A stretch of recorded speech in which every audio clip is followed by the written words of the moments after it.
Good morning, ladies and gentlemen. How are we doing this morning? Hello. It's your boy, Worthy Prince, coming at you with another Lords Mobile live stream. How are we doing? Hello, peeps. How are we all doing? Hope you're all doing really well. So today we've got a bit of a different one today. We're going to be doing somewhat of a podcast, really. So this is one of those streams where you can just kind of like, you know, sit back and listen. You're not going to miss too much looking at the screen, so don't worry. It's more of a case of just listening to this. So basically, we're going to be discussing today the 2025 review of IGG, which also includes Lords Mobile as well. Now, I did this last year. Last year we did the same thing. Last year we done it a little bit differently. Last year we brought up the actual stream from the from headquarters IGG, and we listened to what their dude had to say about, you know, the company as a whole, the different games they're producing and stuff, the games they're running, with the future of IGG and what that consisted of, and you know how the landscape was going to be set. And from that we got some pretty good information. We did get some pretty good information the last time we did this. They were talking about how Lords Mobile wasn't really going to get much development or advertising, and that they were going to be focusing on other IPs like Viking Rise and Doomsday. That's where the focus was. And so we kind of let us know quite, you know, back then that Lords wasn't really, it was kind of on the back burner. They were just letting it kind of like tick along. Well, it's been an interesting review, a review of 2025. This only happened a couple of weeks ago, actually, in March of 2026, where IGG got together and done a investor review of the whole year of 2025. And last night, I sat here and listened to the entire discussion. I did. It was about 56 minutes long. They went through some slides and went through some of the earnings which the different games have managed to achieve over the last year, and kind of where their focus is and kind of their game plan going forward. It was a really interesting discussion. However, I'm going to discuss it today, but I am only going to be discussing it today. Unfortunately, I won't be able to show you guys any of the actual live stream that they did, and I won't be able to show you, or webinar they done, and I won't be able to show you any of the slides from the actual investors PDF pack like I did before. Unfortunately, they have changed the way they've presented this, and they've got a massive disclaimer now on the front of it, which basically prevents me from showing any of the actual PDF materials, like the imaging from the investor pack. So I can't show you that, and I have to respect those rules because I could get in trouble for doing that. It is protected by a bunch of legal jargon, so I can't actually show you the stuff. I can get written permission. I could ask them in writing, but yeah, I don't think that's gonna happen. So before we get started today, before we even begin discussing anything to do with IGG's investor report of 2025, I would like to make my own personal disclaimer.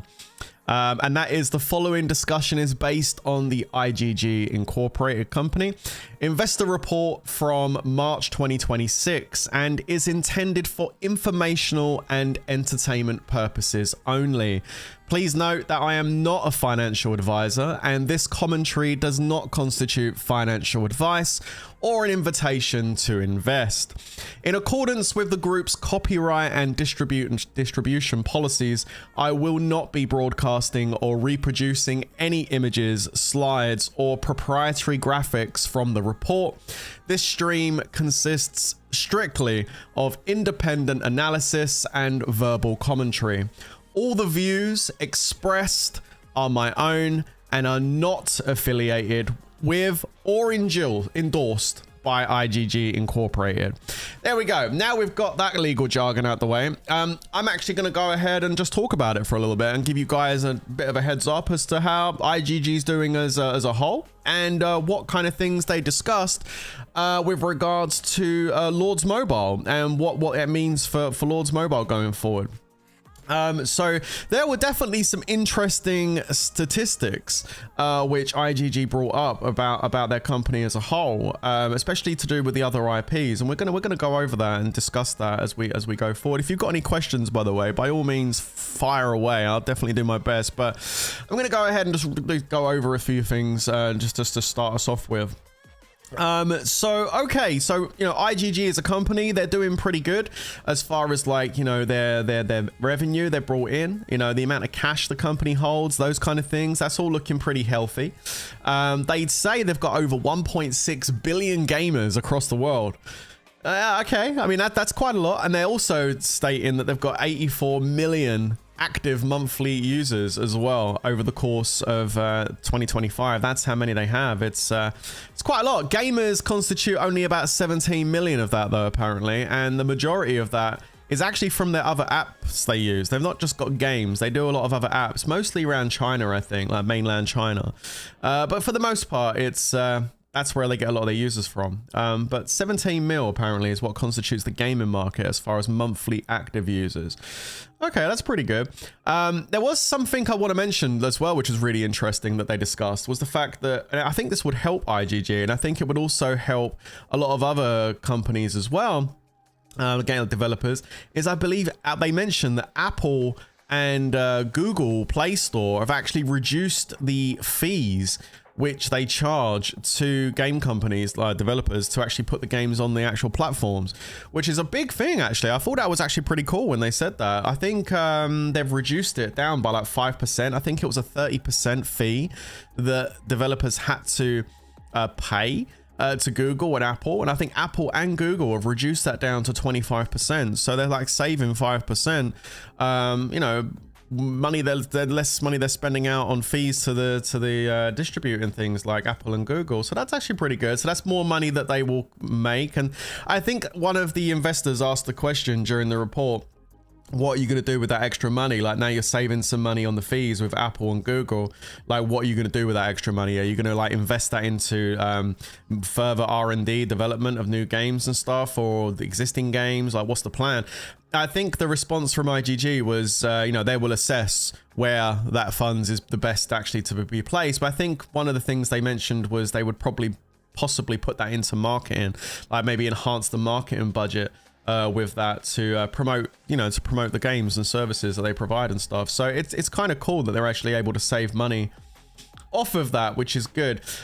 So yeah, I mean, just look, general overview of the company as a whole, they're not doing too bad. I mean, they're not doing too bad at all. The majority of their business is still in Europe and Asia.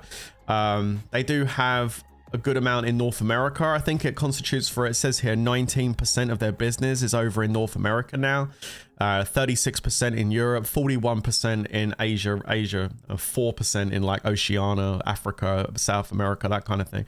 So the majority is still kind of Europe and Asia is where they're kind of doing a lot of their business. Anyway, let's go down, and I want to talk a bit more about like their billings, like how much money has IGG made over the course of 2025. Like, what's their monthly billing looking like? It's really interesting actually when you look at the numbers and you see kind of like what they're actually kind of bringing in for these days. It's dropped in some places and increased in others. I'm gonna go over some of the figures that they've brought in over the last year. So 2025, their monthly gross billing for their games. So the main games they listed inside this report was, of course, Lords Mobile, Viking Rise, Fate War, and Doomsday. Those are the four main titles. They do have other games as well, like they have Mobile Royale. We haven't heard of Mobile Royale in years. Like, what happened to that game? It seems to have just fell off the planet. I don't know where that happened. What happened with that?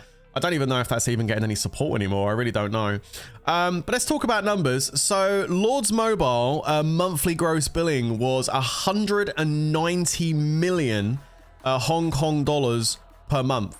Wow. So that is by far, and I mean by far, and it's not even close, by far still their biggest money earner is Lords Mobile. In fact, I believe Lords Mobile constitutes for about 40% of IGG's earnings. Now, even now in 2026, yeah, 40% of IGG's earnings come from Lords Mobile. So it still is their cash cow. It still is the thing that's bringing in the bucks, right? It's definitely paying the bills, that's for sure. And if we take a look at the other games, you can see Viking Rise is bringing in around about 65 million Hong Kong dollars a month. We've got Fate War. Fate War's actually had a pretty interesting launch. It only came out last year. It's in its first year of growth. And it's bringing in, it brought in total for, I think it was for the whole time it's been released. I don't think it's a monthly billing. It's the whole time it's been released. I think it's like 90 million total. Okay, for last year, 90 million total. But in December, they had a gross billing of 30 million Hong Kong dollars just in December. So they must have done some kind of update or some kind of collaboration or something that happened in Fate War in December of 2025 that definitely ramped up the amount that people were spending on it. I don't know because I don't play Fate War, but I'm assuming they had something going on over there which harvested a bunch of spenders to get going on their credit cards, because yeah, they made $30 million in December on Fate War, which is pretty good. I mean, if they continue to make money like that month on month, then Fate War could end up being more profitable than Lords, I guess, if it continues to show growth. And we're going to talk a bit more about that later. Doomsday made 100 million per month. Gross monthly billing for Doomsday was around 100 million Hong Kong dollars. And Doomsday right now, listening to a lot of the things that IGG had to say about Doomsday, Doomsday seems to be where a lot of their focus has been over the last couple of years, and continues to be their focus going forward. Again, we're going to talk a bit more about how they're implementing that focus in a little bit, but that's basically an idea of how much money they're bringing in per month on average. If you consolidate it all down, including the app business as well, you're looking at around about 480 million Hong Kong dollars per month that they got coming in from all of the game IPs and their app business. So yeah, I mean, they've got a good amount of revenue coming in, that's for sure, right? So they've got a bunch of games they have out right now. You know, Lords Mobile came out in 2016. We've also got Time Princess. Oh yeah, we got Time Princess. That's a great one. I actually played that on stream once to try it out. Time Princess came out in 2020, which is like a female-orientated dress-up game. It's actually kind of, yeah, it's a girl game. Doomsday came out in 2021. Viking Rise came out in 2022. And then in 2025, last year, they brought out Fate War. I found one of the numbers very, very interesting on here. Lords Mobile, they say that in total, since 2016, the amount of registered users, and what a registered user is someone that's basically downloaded Lords Mobile, whether it's on an emulator or on their phone, and they've started up a new account. As soon as they've started up a new account, that counts as a registered user. Now, obviously, there's people that have multiple accounts. There's obviously, we've got bot accounts. Like, there's a whole bunch of stuff. So not every registered user is actually a real, you know, an individual person. But since 2016, we've had 790 million registered users. 790 million registered users since 2016. And apparently, according to IGG's data, which they do say in their disclaimer, it's kind of an interesting disclaimer they put up. They didn't do this last time. It's kind of funny reading their disclaimer a little bit. It says, where is it? Hang on, I'm just trying to find the bit where it said it. It says that in IGG's disclaimer on this investor report, it says this presentation has been prepared by the group based on information and data which the group considers reliable, but the group makes no representation or warranty, express or implied whatsoever on the truth, accuracy, completeness, fairness, and reasonableness of the contents of this presentation. This presentation may not be all-inclusive and may not contain all of the information that you may consider material. Any liability in respect of the contents or any omissions from this presentation is expressly excluded. Wow, they really covering their ass with this one. But yeah, no, it says it under, which is why I covered my ass with this one, because I want to make sure that I'm fully covered when I'm talking about this, and I should be fine to talk about this. I've already done my disclaimer, but yeah, anyway. Monthly active users on Lords Mobile. If you think this is true, can I get you guys to press number 1 in the chat? And if you think it's cap, I want to see a number 2 in the chat. Are you ready for this? The monthly active users for Lords Mobile in 2025 was 6,300,000. Now, if you think that's true, I want to see a 1. If you think that's cap, I want to see a 2. Monthly active user count for Lords Mobile, 6.3 million. So yeah, I just want to like there's a lot of 2s. There's a lot of 2s. That's all I'm going to say. There's a lot of 2s. Yeah. I think Mike in the chat's been a bit sarcasm there. I think it's proper cap that. So yeah, 6.3 million. I don't think we've got 6.3 million active users in Lords Mobile.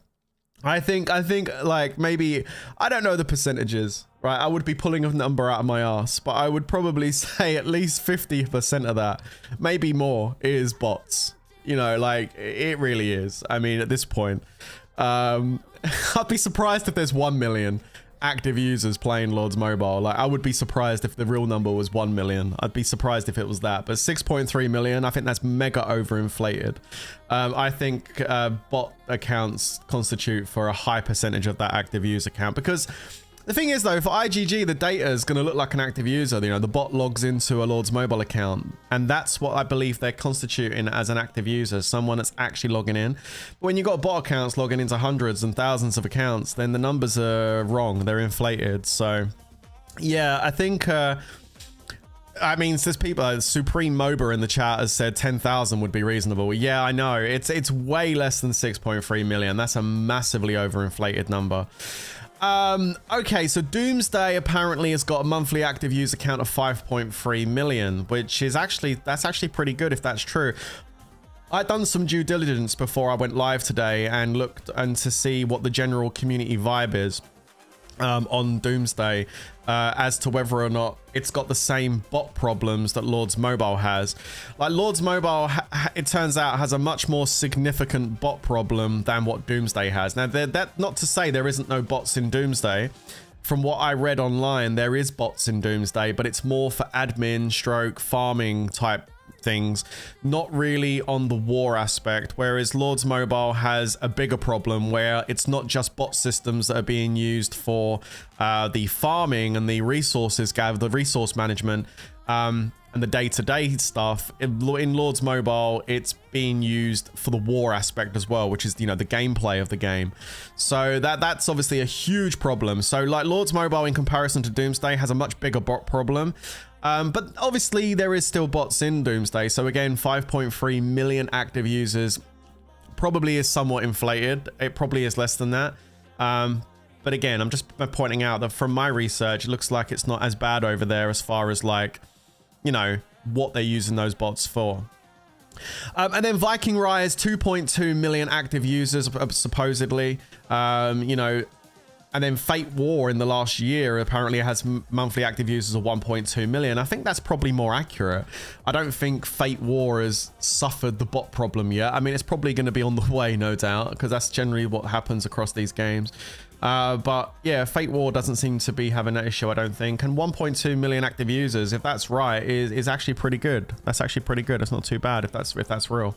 So, I mean, look, it looks like they've still got a good amount of people playing their games across the board, not just Lords Mobile, but all their games they've brought out. And I guess that's a good thing as far as the company's concerned, right? They want to see growth. And I think they're happy with I mean, this is what IGG said. They're happy with the growth that Fate War has shown. They've got like a point they want to get to as far as how much revenue they want to bring in on Fate War. And like a year revenue, like, where are you at after a year? Are you breaking even after a year? Because that's what they want. As far as like a new mobile title goes, if it doesn't break even in the first year, then they pull back. This is IGG's words, basically. They say, you know, if a title doesn't really break even after the first year, if it's taking longer than that, then they kind of pull back how much marketing and how much advertising and how much R&D goes into that game. And they focus those funds elsewhere where it's more value, there's more value from it. I mean, that kind of makes sense, right?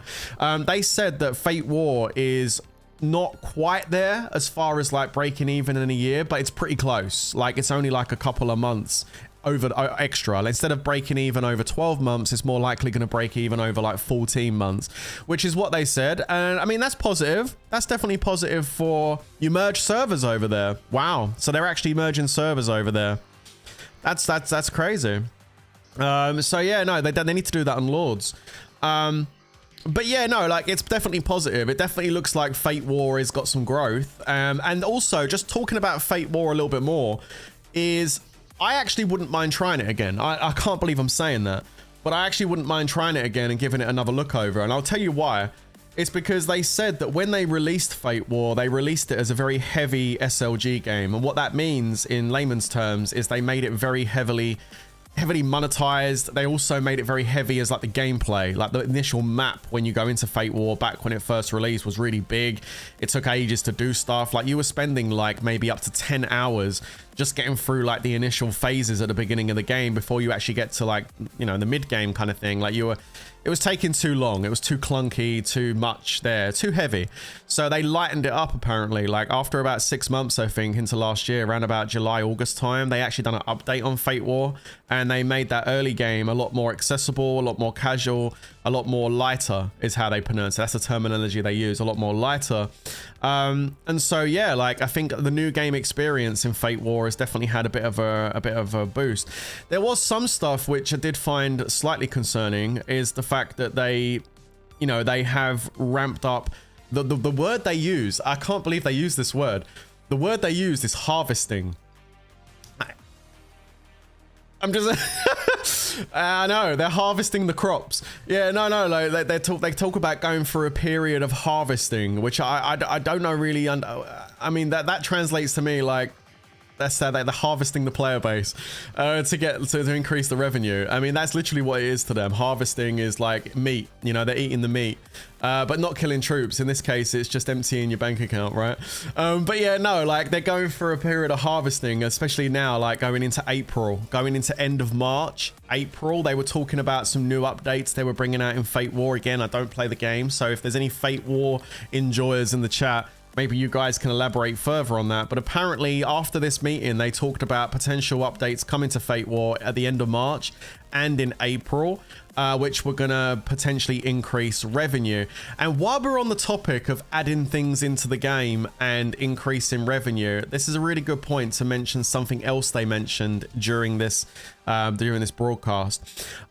They mentioned that when it comes to R&D, when it comes to developing the games and adding things into the game, again, just pause for a second. I've been harping on for quite some time about the fact that nothing of any real value has been added to Lords Mobile over the last few years. This is a point I'm very passionate about, and ultimately ended with me, getting rid of my main account in Lords Mobile, which, you know, that's what it ended up with me doing. I got rid of my main account in Lords Mobile and I don't pay to play anymore at that level at all. I don't pay to play at all now in Lords Mobile. The reason I did it was because of the lack of development, the lack of new stuff being added to enhance the game. Things like familiars that actually get you thinking about the game. Like I wanted some actual proper development to Lords, and unfortunately, and I do say unfortunately completely wholeheartedly, Lords Mobile hasn't had any development at all in years. The only thing that Lords Mobile's had is lots of collaborations, lots of more pay-to-win events, and we'll get back and talk about those in just a moment. But what they said in this investor meeting like a couple of weeks ago really kind of brought that home and makes me realize that I have made the right decision to stop spending in Lords Mobile and, you know, play at a free-to-play level, which is much more sufficient for me. And I'll tell you what they said. They said basically that any new development that gets done, any new products that they come up with, any new like really special events or things they come up with, they're basically going to use Doomsday as the beta test. In a matter of words, that's what they said. They're basically going to use the Doomsday game as the testing ground to test out new ideas and new development plans for like events and things. Anything that new is going into Doomsday. And then they'll monitor it and basically see if it's going to be positive, if it's going to be it's going to make money, it's great, or if it's going to fail. And they said some things do fail, some things do actually generate income. anything that generates income, anything that's actually that works, that people actually, you know, resonate with and respond to, that, and when I say people, I mean you, the player base, anything the player base responds to that actually in a positive way, that actually generates them a good amount of income, they're basically going to move it over to Fate War. That's what's going to happen. They're going to basically test it out in Doomsday, and then they're going to move it over. They're literally going to reskin it and move it over to Fate War. And then if it makes money in Fate War, or maybe at that point, if there's something that was really good, they might chuck it in another game, which is why, and I circle back round to the most recent Lords Mobile update, which is the guild thing, that versus guild bash thing, whatever they brought out. You know that thing with the research tree? The guild duel. The research tree and the event, which basically has no real gameplay involved. It's just it's an event where you have to go buy loads of packs to get loads of consumables and then just blow the consumables on the event. Yeah, there is some army attack and army defense in those research trees, which is basically the golden carrot to make you take part. But you know, that's basically event. And the real funny thing is that when that actually came out and I was streaming it and I was talking about the update, there were people that were coming in the chat and they were saying, yo, Prince, this update they've just landed on Lords Mobile is really similar to something that's over in Fate War, or it might be something that was something similar over in Doomsday. That really makes sense to me now. Now I've heard IGG talk about their strategy as far as like further development into other games is concerned. Yeah, so there it is. So Doomsday is basically going to be the testing ground. Anything good's going to go over to Fate War. They didn't talk about any kind of further development into Lords Mobile. So therefore, if they're not even mentioning it, and and by the way, none of the investors that were on this call asked any real questions about future development to Lords Mobile, which I really do like. I need to take a sip of my coffee before I say this. I find it really astonishing that no developers, sorry, none of the people at IGG and none of the investors made any comment about the further development of Lords Mobile or talked about maybe the issues that are in Lords Mobile, especially when you consider that Lords Mobile makes up 40% of the revenue that IGG brought in 2025. It's their biggest earner. Even though they're focusing on Doomsday, they're focusing on growth of the new Fate War, and they're doing that kind of stuff, Lords Mobile is still their biggest earner, and it's not even close. 40% of the revenue that IGG brought in 2025 came from Lords Mobile. So why is Lords Mobile not getting any further development? Why are they not nurturing Lords Mobile? Why are they not getting involved with the community to talk about where the problems are and how they can make it better? Like, Lords Mobile has always been IGG's golden egg. And I understand it's important for developers to make other games, of course, and we want IGG to make other games, right? But like, and you know, and the SLG market is what they're good at. We know they're good at it because they made Lords Mobile, right? But I just don't understand why the game's not getting any real attention. They're just letting it sit and stagnate, and all they're doing is just throwing collab, and that's great because that lets me go on to my next topic I want to talk about. I want to talk about collaborations. I want to talk about IPs, like third-party IPs. I know, it's crazy. Investors don't see play games, they see numbers, they're happy. Well, actually, in the past, it's been known that investors do actually play the games. Where do you think the Sugar Titans come from? We don't talk about that. Anyway, so yeah, no, like, so let's talk about third-party IPs and how that's impacted Lords Mobile over the course of the last year. I'm gonna just pop down to some numbers. I want to look at the Lords Mobile revenue. Okay, here we go. So what we're going to do is we're going to talk about third-party IPs and how that's affected Lords Mobile, and also the future plans for more third-party IPs with Lords Mobile and how IGG is going to implement them and why IGG are implementing those. I'm going to be talking about those topics now. So first of all, let's just talk about the revenue, the yearly revenue. I talked about the monthly revenue a moment ago, but I want to talk about the yearly revenue now for IGG's games. All right, so Fate War, as we already discussed, made 90 million Hong Kong dollars in 2025, a third of that coming in December. Viking Rise had 6% growth from 2024 going into 2025. So Viking Rise made 680 million Hong Kong dollars in 2024, and in 2025 made $724 million. So had a 6% growth. Doomsday made just over 1 billion Hong Kong dollars in 2024, and it actually made $1.14 billion in 2025, showing a 12% growth, which is good. I mean, you know, growth is always good. Now we're going to talk about Lords Mobile. Lords Mobile in 2024 made 2.58 billion Hong Kong dollars, and in 2025, the revenue for Lords Mobile was $2.16 billion, which means Lords Mobile had a 16% decline from 2024 to 2025. And remember that Lords Mobile also had a decline from 2023 into 2024, and also a decline from 2022 going into 2023. Basically, ever since the Astrolite and Artifacts update come out in 2022, Lords Mobile has been on a steady decline as far as how much money they brought in, but they still managed to bring in, even with all the issues that Lords Mobile has, from the foundation level up. We're talking the actual core gameplay in Lords Mobile. The shield bots, the tracking bot systems, the fact that people can see what's on your account in your gear cabinet before you've even, you know, the bots tell them everything when you're online, when you're offline. You've got championship matches at Baron and Emperor where people are using rain bots to cheat on the base, carpet bots. I mean, all of the third-party programs that people are using in Lords to completely break the game at the core level.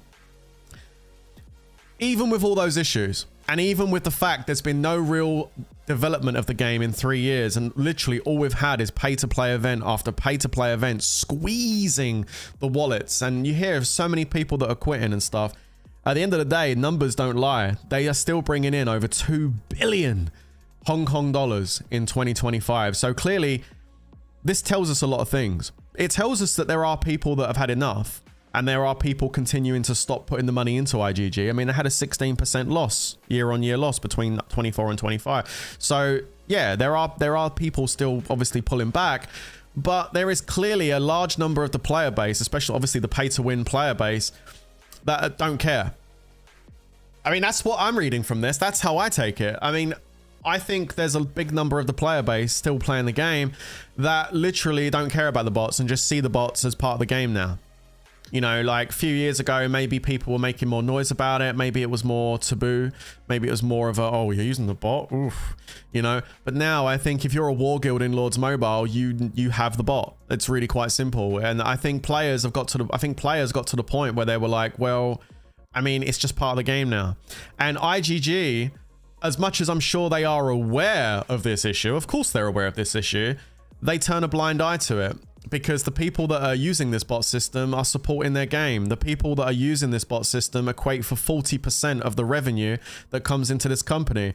So what are they supposed to do? Just like ban everyone so that they lose 40% revenue because these people all stop playing the game? That wouldn't be a very good business decision, would it? So I think, you know, at the end of the day, the only way I think IGG are ever going to actually do something here, and I mean really do something serious, like really get down to it and get some people in to actually sort this game out. The only way they're going to do that is if people stop spending on the game. Now, look, guys, I want to make it very clear. I'm not telling you or advising you to stop spending money in your accounts in Lords Mobile. That is purely a decision that you have to make yourself. But it's a very clear, though, isn't it? If 40% of their revenue is coming in from the majority of these people that we can say mostly are cheating, because if you're paid to win that heavy, if you're a WoW, you're in a war guild, you're using the bot. So, I mean, like, you know, the majority of the people that are spending are going to be in guilds that are cheating with bots, because it's now part of the game, right? The only way that IGG is ever going to actually really do anything is if these people stop spending money on the game. As soon as it hits the balance sheet, as soon as they see, whoa, you know, we've lost like 50% revenue this year. What the hell's going on? We need to fix the bot systems. Everyone's stopping spending because they won't play the game because of the bots. That's the only way, and it is the only way that they're ever going to do anything about it. So that's really what that's really how I feel about that. I mean, it's pretty good. It's pretty good revenue still. 2.1 billion. Although it's a loss from last year, it's still reasonably, it's very good. So yeah, until people actually really stop spending on it. But you know what? People won't, because everyone's already spent bunches on their accounts.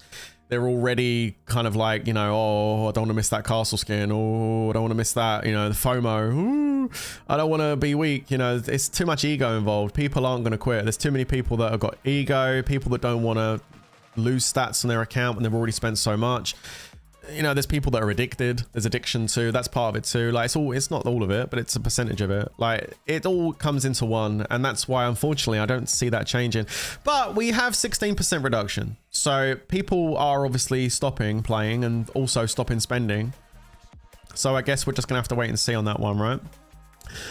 Okay, so with regards to R&D, which is research and development, IGG actually spent more in 2025 than they did before. Like I think in 2024 they spent 787 million on R&D, and then last year they spent 844 million on R&D. So they've increased their spend on like new projects and development of their existing IPs. I'd like to know how much of that R&D budget went into Lords Mobile. Probably not much.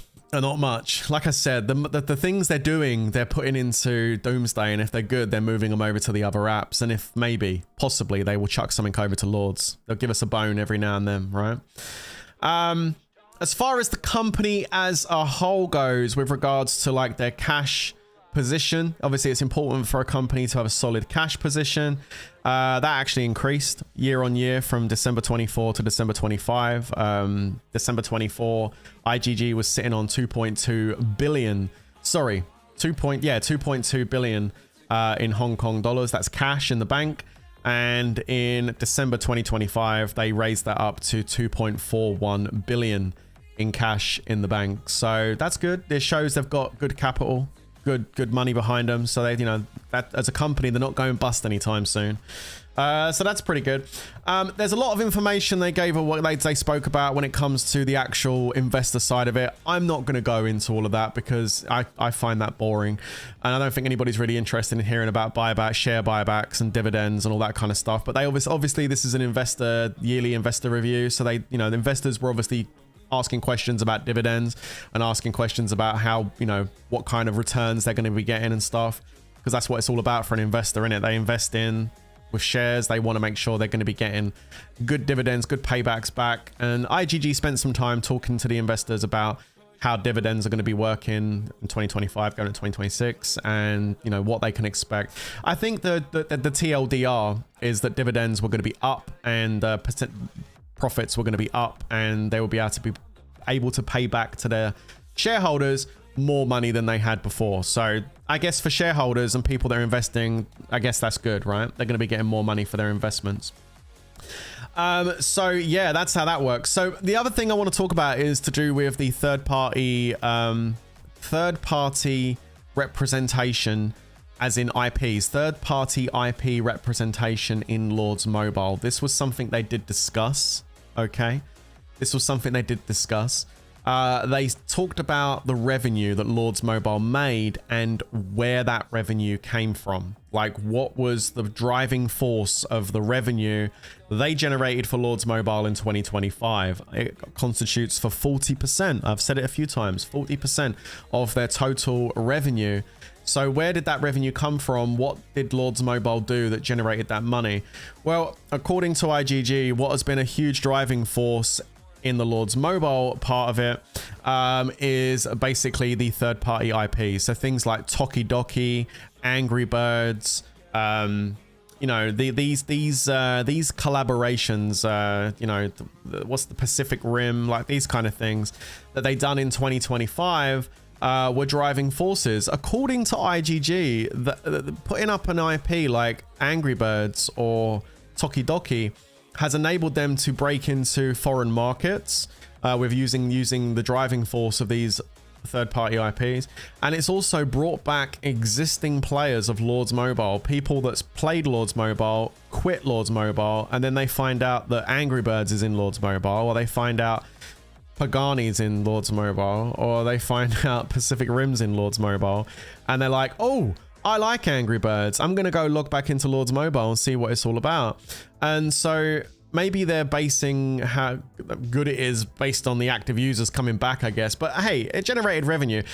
People were buying into it. Basically, the point I'm trying to make is all of these pay-to-play events that I've been complaining about for the last 2-3 years, that's the majority that everyone's spending money on. That's where the majority of the money is going. It's going, a lot of it is going on these events. There it is.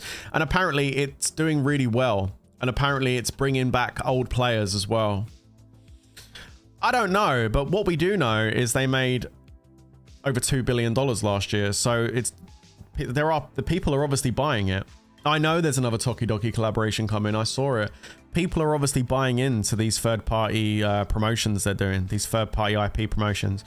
As far as what the future holds for Lords Mobile, guys, I'm sorry to say it, but more of the same. As far as I can see from what they said in that meeting, there's currently no plans for any future development of Lords Mobile as far as any gameplay changes or anything meaningful. The future for Lords Mobile is more third-party IPs. And this is really ironic, actually, that I'm having this conversation right now and talking about what they said in the meeting. And literally today on the Lords Mobile Facebook page, they literally announced the next third-party IP promotion that's coming to Lords Mobile, which is Tokidoki once again coming back. They're doing exactly what they said in the investor review. There's no further major updates coming to Lords. There's no further development. Like literally, they just want to keep Lords Mobile where it is, and they're just going to keep rotating more IPs to bring people in. They also mentioned the simulation update very briefly. One of the investors asked questions about that as to whether that's being rolled out. IGG replied saying that the simulation update was updated to Lords Mobile about 6 months ago, which it was. I told you this the other days, guys. This new simulation update, sorry, the residential update that's at the beginning of Lords Mobile in some regions at the moment, wasn't something that just came out last week. This has been in the game for about 3 or 4 months. I saw screenshots 4 or 5 months ago. They rolled out the new simulation update for the beginning of the game. According to IGG, it's had a positive response, and people are actually enjoying that. Yeah, I mean, look, I got my opinion on all of that, right? I got my opinion. I've already given you guys my opinion on the residential update, the simulation update they added in. It's just fluff. That's all it is. It's just fluff to be able to make different adverts showing different styles of gameplay to try and appease to a different type of audience, just to basically try and bait new players into downloading Lords Mobile and spending money on the game. The real game is not that. That's not the real game. Like, you start playing it, and then after you get through those little mini games at the start, then bang, you're in the real game of Lords Mobile, which is extremely highly monetized. And by that point, by the time you get to that point, they hope that you're enjoying the game so much, and you're enjoying these heroes and these characters and everything, and the graphics and the game and the community. You're enjoying that so much that you just don't care, and you want to keep playing, so you spend money. That's what they bank on. It's yeah, I mean, it's not really, I think, where an honest company should really be focusing their efforts. I think, in my opinion, I think, you know, Lords Mobile being such a big money earner for them, even now in 2025, I feel like that game should have way more focus than it has, way more development, way more advertising, way more development. Development just needs way more R&D. But they're not doing that. They don't seem to be interested in that. All they really seem to be interested in doing is putting new monetization mechanics into Doomsday to see what works and what don't. And then as soon as they find out what works, they're just ramming it into Fate War and getting all the new people that are starting up with IGG on Fate War. It's just literally rinse and repeat. It's like, let's just keep working out what generates cash and then just duplicate that onto our other games. And then maybe if Lords Mobile's lucky, if something actually does make money, we'll bring it over there as well. We don't want it, because if that guild jewel is anything to go by as to what kind of events we can expect in Lords Mobile in the future, you can keep them, because we really don't want that crap. I think that, you know, it's terrible, right? It's not good at all. So yeah, basically that's what the future of Lords Mobile is. If you're watching this and you're wondering what future things you've got to look forward to in Lords Mobile over the coming year and into 2026, rest of 2026 and into 2027 most likely, you've got more third-party collaborations. That is what we're going to be getting. More castle skins, more probably temporary stats, because they've started toying with that now. Ugh. more army skins, more root skins, more leader skins, more artifacts, more of all that stuff. All that endless monetization that just all it does is inflate stats in an already overinflated stat game. That's what we can expect going forward. Nothing really talked about as far as fixing issues, balancing the game, merging kingdoms, consolidating down, you know, focusing on their existing loyal player base that they've had for the last 10 years. There was no mention of the loyal player base. All they're focusing on is baiting in new players into Lords Mobile and trying their best to get them indoctrinated to spend money. And as far as their other IPs go, they're just working out what generates income as far as monetization and rolling that out across all the IPs. Sad, sorry state of affairs. Like, honestly, I mean, not good at all. I mean, you know, they are showing growth in these other titles, but I mean, how long is that growth going to keep going? It's not huge growth. It's very small growth. It's almost like it's flatlining out on the other apps, while Lords Mobile continues to decline. You know what? If I was in charge of IGG, which I'm not, if I was in charge of IGG, I would make some big decisions. I'd make some big changes. I would, you know, I would definitely have the other games like Doomsday, Viking Rise, Fate War. I would definitely make all three of those titles much more lighter on monetization. I'd make them much more casual, approachable for casual gamers. I wouldn't have nowhere near very high monetization in those three. I would definitely look at Lords Mobile. I would definitely look at all the major issues that are in there. I would fix a lot of the problems that a lot of people stop playing Lords Mobile for, so we can try and get those players back into the game. Because I honestly believe if you're a Lords Mobile player that spent $50,000, $100,000 on your Lords Mobile account and you've quit because of the constant, you know, bot systems and constant pay-to-play events with like just crappy pay-to-play events, if you're one of those players that just had enough of that and just stopped playing, you're not going to come back for Angry Birds. You're not going to come back for any of that stuff. You're going to come back when you hear the community saying the game has been fixed. Let me ask you guys a question. I'd like to get honest feedback on this one, whether it's yes or no, pretty much. You can answer this question I'm going to give you guys in chat with a yes or a no. Do you think if IGG was to put heavy R&D development into Lords Mobile and fix all the major issues, get rid of all the bots, make it much more like it was a few years back, and actually, you know, offer updates that actually enhance the gameplay of the game as opposed to just constantly putting out inflated stat events with IP, third-party IPs, if they were to fix a lot of these fundamental issues, do you think that would make a lot of players that stop playing Lords Mobile come back into the game? That's what I want to know. If they actually fix the core problems in the game rather than just throwing third-party app things at it, like third-party like promotions and stuff, if they actually fix the core issues, do you think that would bring a lot of people back to the game? A server is really on money every month. Bots is a problem. Yeah, they are. I think it might be too late for old players, to be honest, but for new players, maybe. Maybe, yes, no. Sean's like, nah, mate, I'm playing Red Dead. What are you talking about? Lord's Champion says he loves the collabs. Okay. I think a lot of free-to-play players actually preferred this collab that just happened. It wasn't a collab, it was just an event. It was the same as a collab, it just didn't have the IP on it. It was a Lords Mobile self-promotion one, I guess. But I think a lot of free-to-play liked this one because a lot of people did get the, well, at least 50% of free-to-play players, which we worked out the other day, got the new castle skin. But there's still a good 50% of free-to-play players out there that didn't get it. I mean, did you see, I don't know if you guys saw Langer's stream last night, but Langer tried to get the new castle skin opened on 11 accounts last night. Including one pay-to-play account, which is his main account. He got it open. He got it opened on his main account, obviously, because it's pay-to-play. But Langer done it on 10 free-to-play accounts last night, and he got it on two. And on 3 of those accounts, he ended up with 19 out of 20 on the item you need. 19 out of 20. Couldn't get the skin unless he went and bought packs at that point. So yeah, he got it on 2 of the 10. So he had a 20% retention, like, ratio of actually getting it unlocked. 20%. When we done the poll the other day, it was about 47% of people actually got it unlocked on one of their accounts. But yeah, there was going to be a lot of disappointed free-to-play players out there for sure. It might make people come back, but the overall revenue will lessen. Possibly. There's a lot of events for free-to-play. The problem is that pay-to-play does it 10 times 10. Yeah, true. Well, there's a massive gap. There's an absolutely astronomical gap now between pay-to-play, heavy pay-to-play, and free-to-play low spend, and I would even argue medium spend. There's a huge gap right now between heavy pay to play and medium spend downwards. Like, if you're not a heavy spender or a WoW, there's a big gap, huge.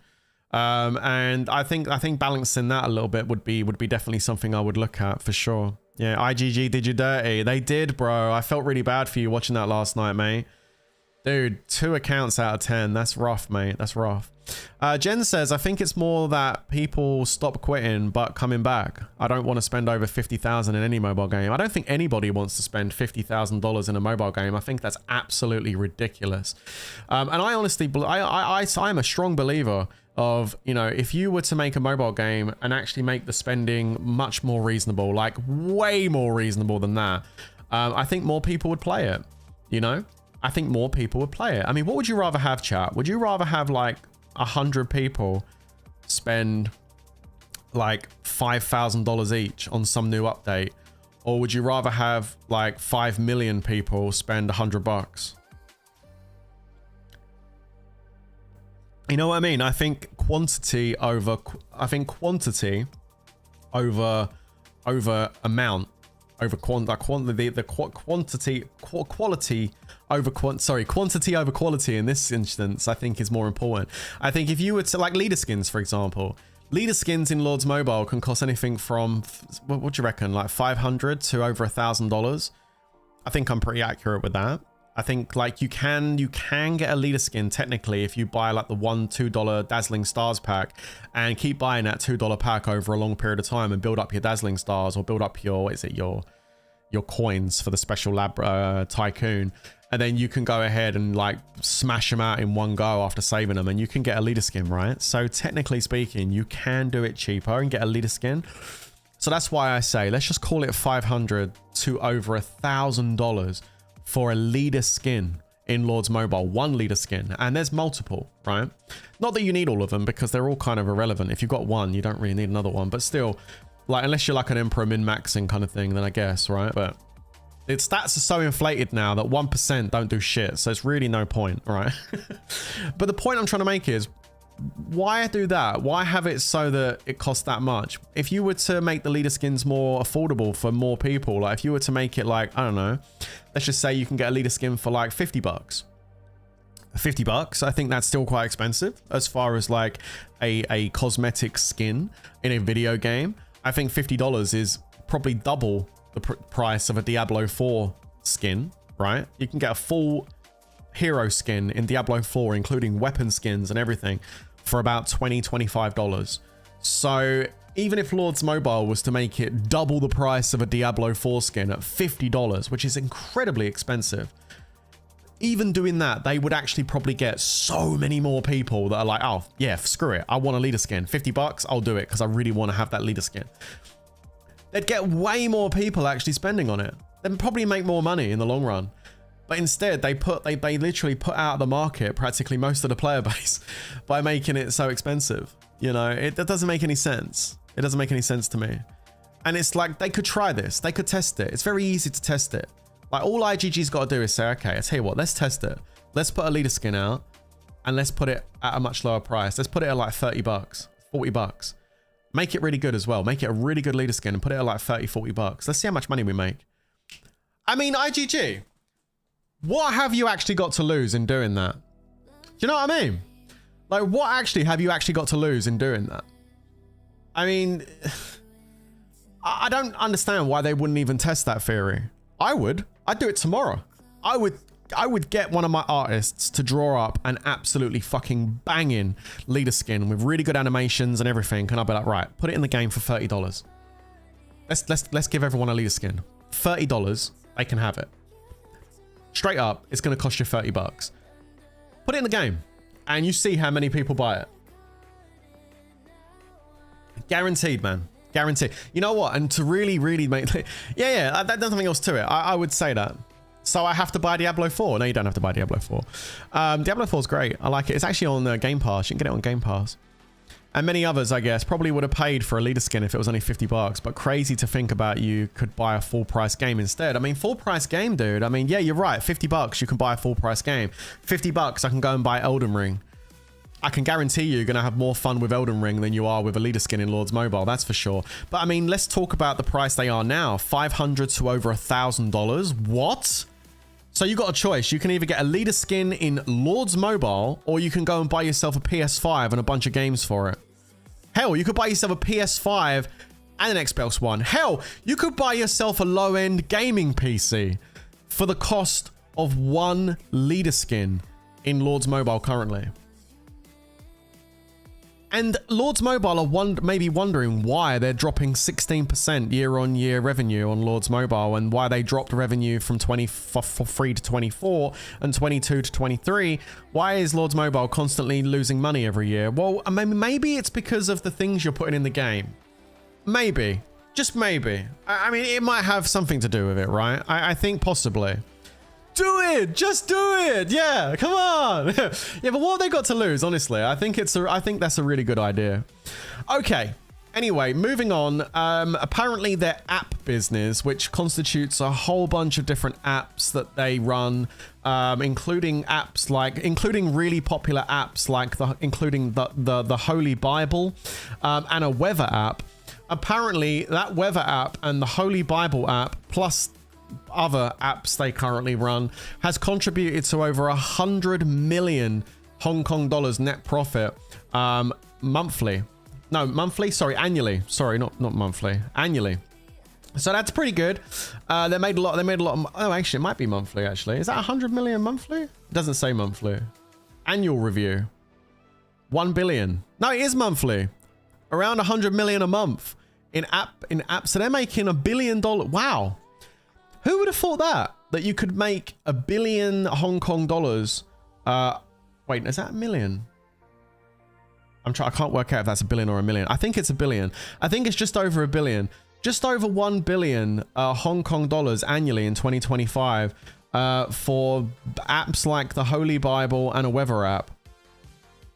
I don't understand how they make that much money off of a weather app and a Holy Bible app. Like, excuse me? I've always been very dubious about their app business. They're very, very vague what the app businesses actually includes. And I can't understand how app businesses is making like 50% of the total revenue of Lords Mobile for the year. Like, what? Like, is it a Holy Bible app where you've got to like pay to play to like read the next paragraph or something? Like, I don't know. Like, it doesn't make any sense to me. Maybe ad revenue. Yeah, it could be ad revenue. Ad and subscriptions. Okay, yeah. So, that makes sense. So if you're reading the Holy Bible app, basically you're reading it and then you get an advert for Lords Mobile. Is that what you mean, right? Okay, cool. Got it. So yeah, advertising and subscription based, I guess, in a lot of those apps they use. I would probably, I don't know. Do you reckon the bot systems come under app business? Like, obviously they don't say that, obviously, and they would never admit that. But I mean, I've always been very suspicious that they are partly behind the bots that are in a lot of their games. And if they don't actually do it, they definitely maybe get a cut of it. I don't know. To me, I don't understand why a company would allow bots to be in their games and ruin the games. It affects their bottom line, so why would they allow it? I don't know, unless they're making money off it, I guess. Maybe, who knows? Maybe gem sales, yeah, possibly gem sales, resource sales, all the basically, I see they label it up as app business. I label it up as grey market, personally, but there's no confirmation of that, so that's just my own personal opinion of that. I've always been very suspicious of what other revenue streams they have coming in that they don't really kind of like announce, because if it's on the grey market, it's tax free, right? If it's on you know, like their RSS sales, their diamond sales, gem sales that they've all done on the side, outside of the things like Google, Amazon, those kind of things, or Apple Store, outside the diamond store in Lords Mobile, they're completely done like transactions on private PayPal, friend payments to people in China on PayPal to get your resources and your gems and stuff. Are those people that you're paying linked to IGG? Does a portion of that revenue come from those third-party grey market sales? I mean, look, I'm not criticizing them for it. It is what it is. You got to do what you got to do, right? I mean, there's plenty of game developers that have grey markets. I mean, a really good example is Blizzard. Blizzard sell WoW gold on a grey market. You know, like if you play WoW and you want gold, you buy it, and that's Blizzard themselves selling that to you. That goes into their profits for the year, like tax-free profits. So there's plenty of developers out there that operate in a grey market, selling stuff inside their games away from places like, you know, Google and Apple, where you pay fees and you pay taxes and things like that. So IGG is not the only company that would be doing something like that, but I'm more inclined to believe they do stuff like that, based off the fact that the bots have been in Lords Mobile for years. They've never done anything about it. They just turn a blind eye to it and just allow people to continue doing it, because the people doing it are the ones that put in food on their table. So they don't want to bite the hand that feeds them, so to speak. So they don't do anything about it. It's interesting. So their app business is bringing in around about $1 billion in 2025. As far as like a summary of things, just a general summary. Okay. Fate War is entering a harvest period. There you go. I mentioned that earlier, didn't I? Fate War is entering a harvest period and will progressively generate enhanced revenue contributions. Now, what that basically means is it's time to begin the harvest of the players that are inside Fate War. Fate War has not broken even in the first year, although it is close to breaking even. It hasn't quite broken even. So if you're a Fate War player in 2026 April, expect the harvesting to begin. There probably will be some events coming your way that will require some spending, because IGG need more of your money because they haven't quite broken even on that game. And if they don't break even on it in the next month or two, their focus is going to be shifting from Fate War. It's going to get no marketing budget. It's all going to go over to Doomsday. So be warned, if you're a Fate War player, if that game does not generate a good amount of income over the harvesting period, the next 2 months, then you might find that that game gets a lot more development, a lot less development, and a lot less attention. So be warned. Yeah, I know, it released in September 2025, I know. So we're in April, May, June, July, August, September. So it's still got like 4.5 months. I said a couple of months, 4 months. Then it's still got 4 months of until it gets a year old. But it's close. They said it's close, but it's not quite there yet. So the harvesting is beginning, and they're going to see if they can generate more revenue before it comes up a year. And then they'll decide what to do. Like I said, if it does do well and it does break even or more, then they're going to put loads of advertising into Fate War and probably more development. As far as Doomsday goes, they expect to maintain a strong performance trajectory. They're going to continue to use Doomsday to test out new features and stuff, and then move those over to Fate War if they're successful, and if they fail, they're just going to get rid of them. They say that Viking Rise continues to deliver solid results. Lords Mobile sustaining its enduring performance and consistently contributing stable cash flow. That's really what it is for IGG. Lords Mobile is all about cash flow. That's where they're getting their money. 2.1 billion Hong Kong dollars last year, 39% of their total revenue for IGG as a company as a whole. That's huge. So yeah, for IGG, Lords Mobile continues to be the cash cow. The udders of the players of Lords Mobile are clearly still plump and full of milk, and there will definitely be some milking for Lords Mobile players over the rest of 2026. So you will be enjoying plenty more third-party company promotions, as in collaborations, and lots more artifacts and castle skins and leader skins and lots of really cool things that are going to ramp up your stats even more. Nothing really mentioned as far as further development, nothing that's really going to balance the game, nothing that's going to fix it, just more milking. So pay to win players in Lords Mobile, get your udders ready, because IGG will be coming around soon to give them a squeeze. And then the app business is well-defined second growth curve. Yeah, I mean, $1 billion last year. It's definitely generating a good amount of money. So whatever they're doing outside of the gaming stuff is definitely helping a significant amount. So there you go.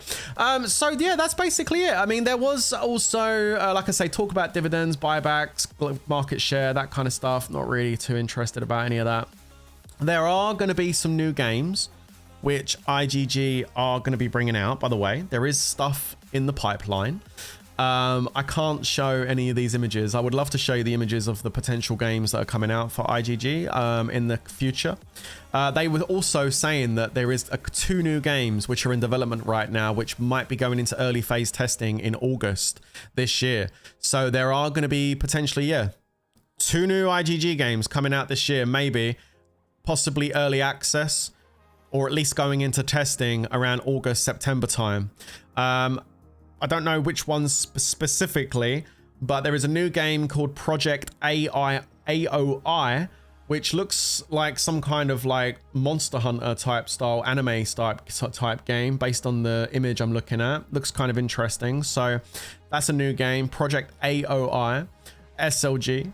And looking at the second image of that game, it looks like it's got like a Monster Hunter vibe, anime style, but it's also a base builder type game. So there's going to be a new SLG base builder type game coming out for Lords Mobile potentially this year. August, September time, early testing. Looking at the image, I can see a car, I can see a wall, I can see a castle, I can see buildings, I can see resource buildings. Like it looks like Rise of Kingdoms, to be honest with you, but more of an anime style look to it. So there is definitely a new game coming out there. Looking at the heroes and characters on this game, it kind of reminds me of Wuthering Waves, if I'm being honest with you. If you don't know, Wuthering Waves, probably one of the best mobile games ever produced. There is monetization in Wuthering Waves, but only if you choose to. You don't need to. You can play the entire game completely free to play.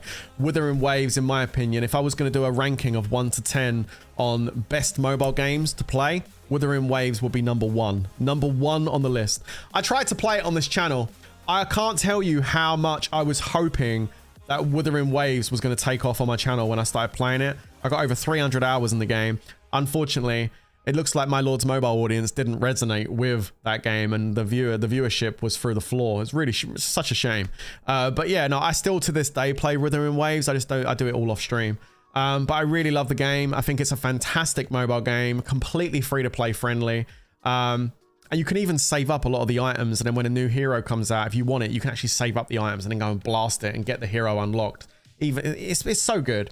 But yeah, looking at the design of this Project AOI, whatever that is, looks like the hero looks like a complete carbon copy of Rover from Wuthering Waves. So yeah, I guess we're gonna have to wait and see what that's all about. But yeah, it looks like a complete carbon copy, to be honest with you. But it's all based around an SLG game. So again, the base, the castle levels, speed ups, resources, that kind of thing.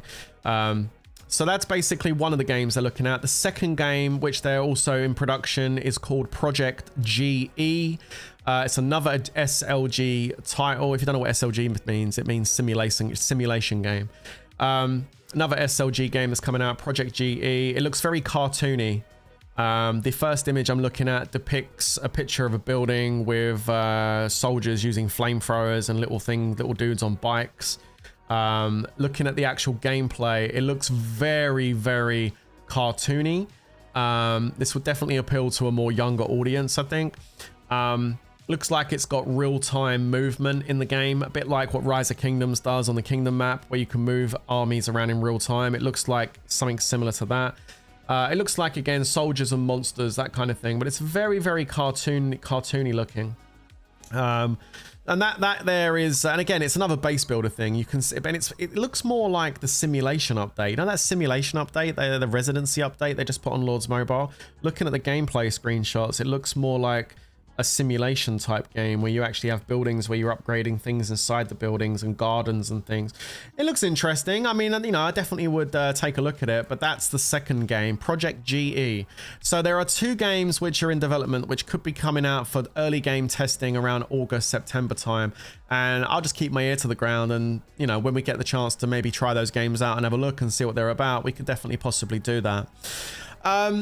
Okay, what does SLG mean? Yeah, simulation game. All right.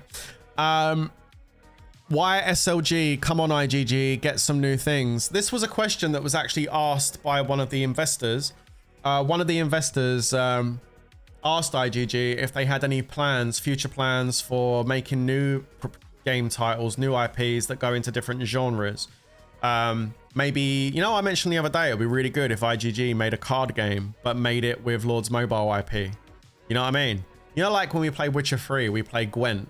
Like, I love Gwent. Gwent's so good. I said it'd be great if IGG made like a Magic the Gathering type Gwent style game, but done it over the IP of Lords Mobile. So you had all the hero cards and everything. Like, it would be really cool, right? With all the animations on the cards, they could do a really good game like that. I would have already done that if I was in charge of IGG. I would have said, yo, Lords Mobile making 40% of our revenue. This IP is big and people love this IP. Holy shit, why are we making like reskinned versions of it? No. Let's make another game under a different genre, mobile game, and let's use the Lords Mobile IP. People love these heroes. People love Stormfox. People love Rose Knight. People love Oathkeeper. People love watching our little movie we made of all of our heroes. These characters have generational wealth. People have like grown up with these characters over the last 10 years. People love Demon Slayer. Like, these heroes are actually characters now. People love this stuff. Let's go ahead and make a card game like Magic the Gathering or Gwent, something like that. Let's put our own spin on it. Let's give it that IGG spin and let's make a really cool game. Let's not make it too heavy monetized. Let's keep it casual, but obviously monetized so we can make some money. A bit the monetization level of something like Candy Crush. Nobody's going to sit here and tell me that Candy Crush doesn't make a shit ton of money. It's not heavily monetized either, but it does have monetization features. So let's just go something very light, very casual. Let's put some monetization in it that's not too expensive, and let's ramp up the player base and let's go for it. Man, they would have made fucking billions on a game like that. Billions. Free cash. Let's go. But they haven't done it. They've just kept the IP Lords Mobile as Lords Mobile, and they've not used their golden egg to make any other games using the IP. It's the most dumbest decision I think I've ever seen in the history of business. Like, why would you not use your massive popular IP to bring that player base over to a lower spend casual game? Don't make it high spend. They already spend shit tons of money on Lords Mobile. Don't do that. Make it low spend casual. Such a good idea. It's a banging idea. Like Yu-Gi-Oh, something like that. Yeah, it'd be such a good idea, dude. And they just haven't done it. They just haven't jumped on it. And it's crazy that they haven't. I would have made that decision years ago. It's such an L, a massive L. Anyway, I've lost my train of thought. Where was I? Yeah, I was talking about like development and stuff. Yeah, no, blah, blah. Okay, anyway. So I lost my train of thought where I was at. So what am I going to do going forward? Like, what should I do? Well, obviously I've stopped playing Lords Mobile at a competitive level. Like, I don't play Lords Mobile war events anymore. I stay away from Baron. I stay away from Emperor. I got rid of my account that, you know, potentially went to those events. I don't play at a pay to play level anymore. I don't play at a low spend level anymore. I play now at a free to play level. I play free to play events, and that's about it. That's where I'm at with Lords.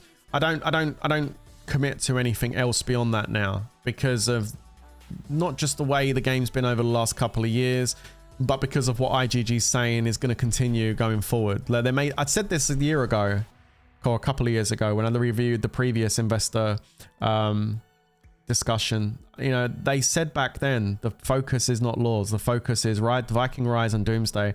And in the last 2 years, that hasn't changed. Their focus is still Doomsday, growing Doomsday. And I feel like, you know what, the vibe I got from it was, they didn't say this, but it was just my general vibe I got from it. It feels like they're pulling back from Viking Rise.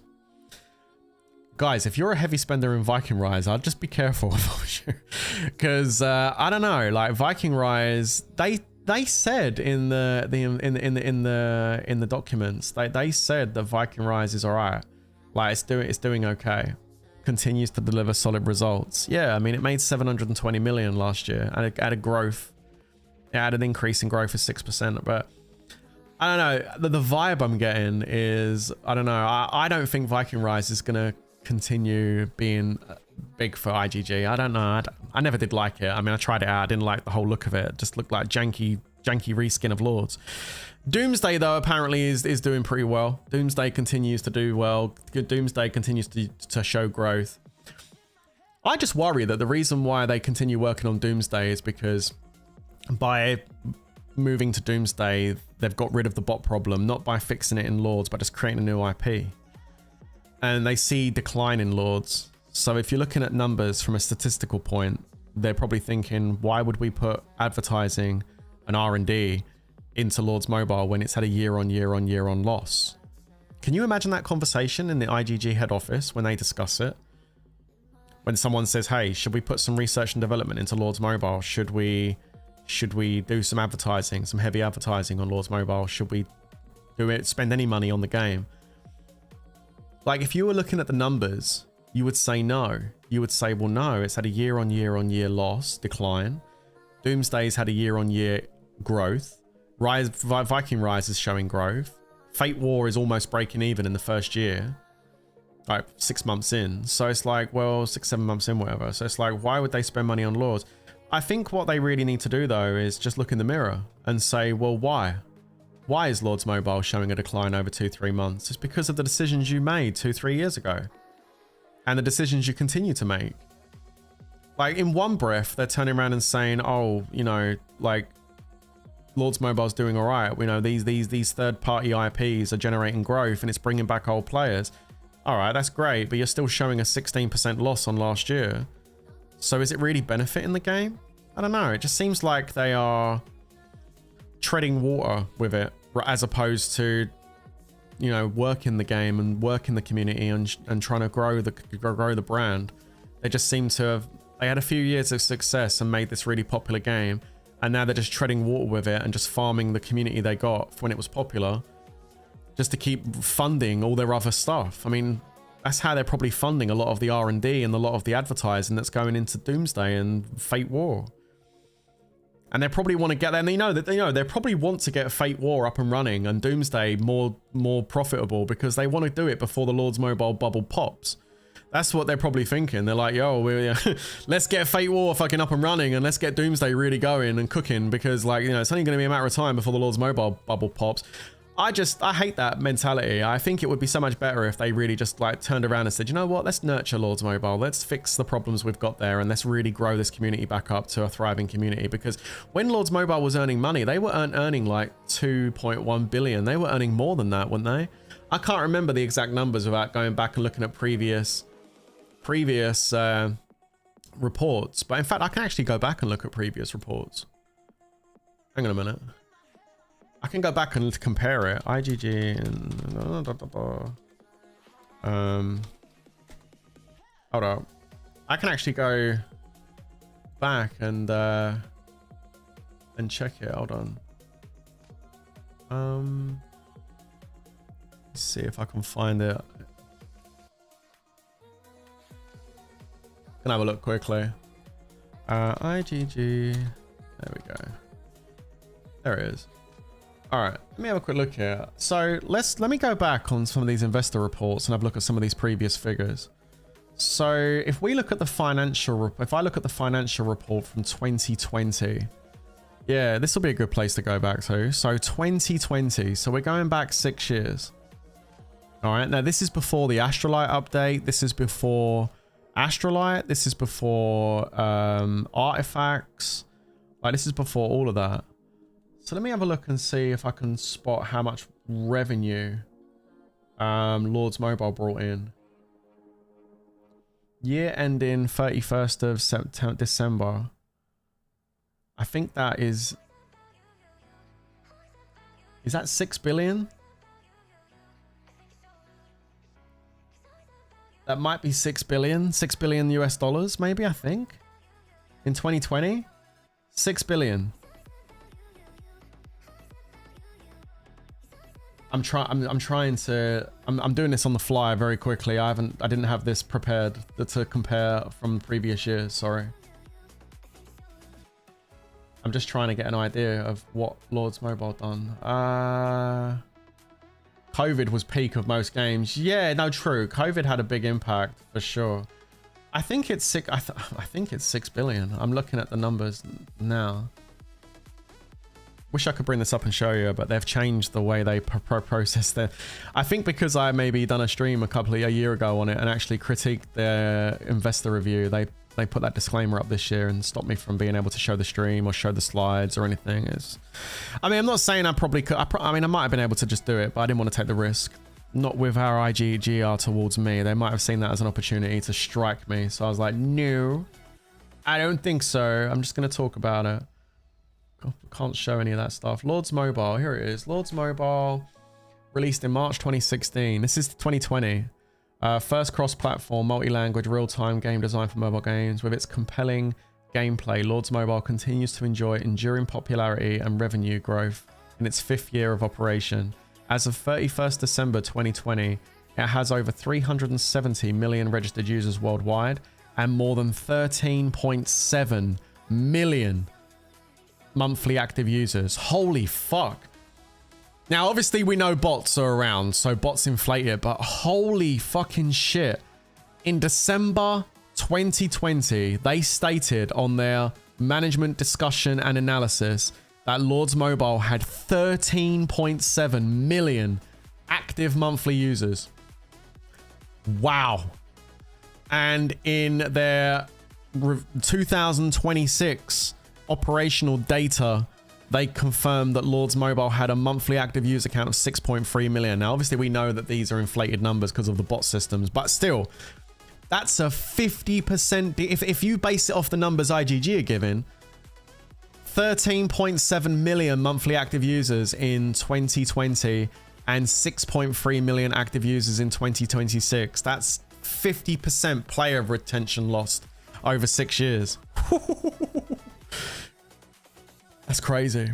10 million bots, 3 million players. Yeah, probably. Probably, man. That's wild. With regular updates and streamlined game operation, Lords Mobile set a new revenue record on 2020 with monthly gross billing rising to over 66 million US dollars monthly. 66 million monthly. How much is that in Hong Kong dollars? USD to Hong Kong dollars. Hong Kong dollars. So how much was it? 66 million USD. 66, 1, 2, hang on. 66, 1, 2, 3, 1, 2, 3. Oh, it is right. I am right. 5 billion. Holy fuck. Wow. Wow. Wow, that's crazy. Damn. Yo, look at that. So yeah, guys, I was right. It is right. 5 billion. I was right. That's crazy. If you guys ever wanted to know how much damage artifacts, Astrolite, and constant collaboration events coming out in Lords Mobile, like fucking Picani and Angry Birds and all this other bullshit that nobody wanted or asked for in Lords Mobile. All these artifacts and leader skins and castle skins and army skins and decorations and fucking research updates for stupid ass pay to play events where you gotta empty out your fucking consumables. If you ever want, and all the bots, all the rain bots, the broken bot systems at Baron and Emperor, the shield bots, all of the shit that happens in this game with the tracking systems and basically takes all the fun, sucks all the fun out of Lords Mobile. If you ever wanted to know what effect that has had on Lords Mobile and IGG, the numbers do not lie. You can see it right here in black, well I can, in black and white.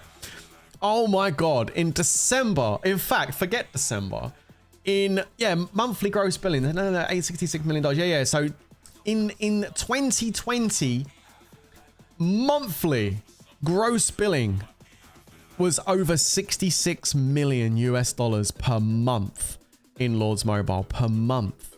66 million, 66, 1, 2, 3, 4, 5, 6.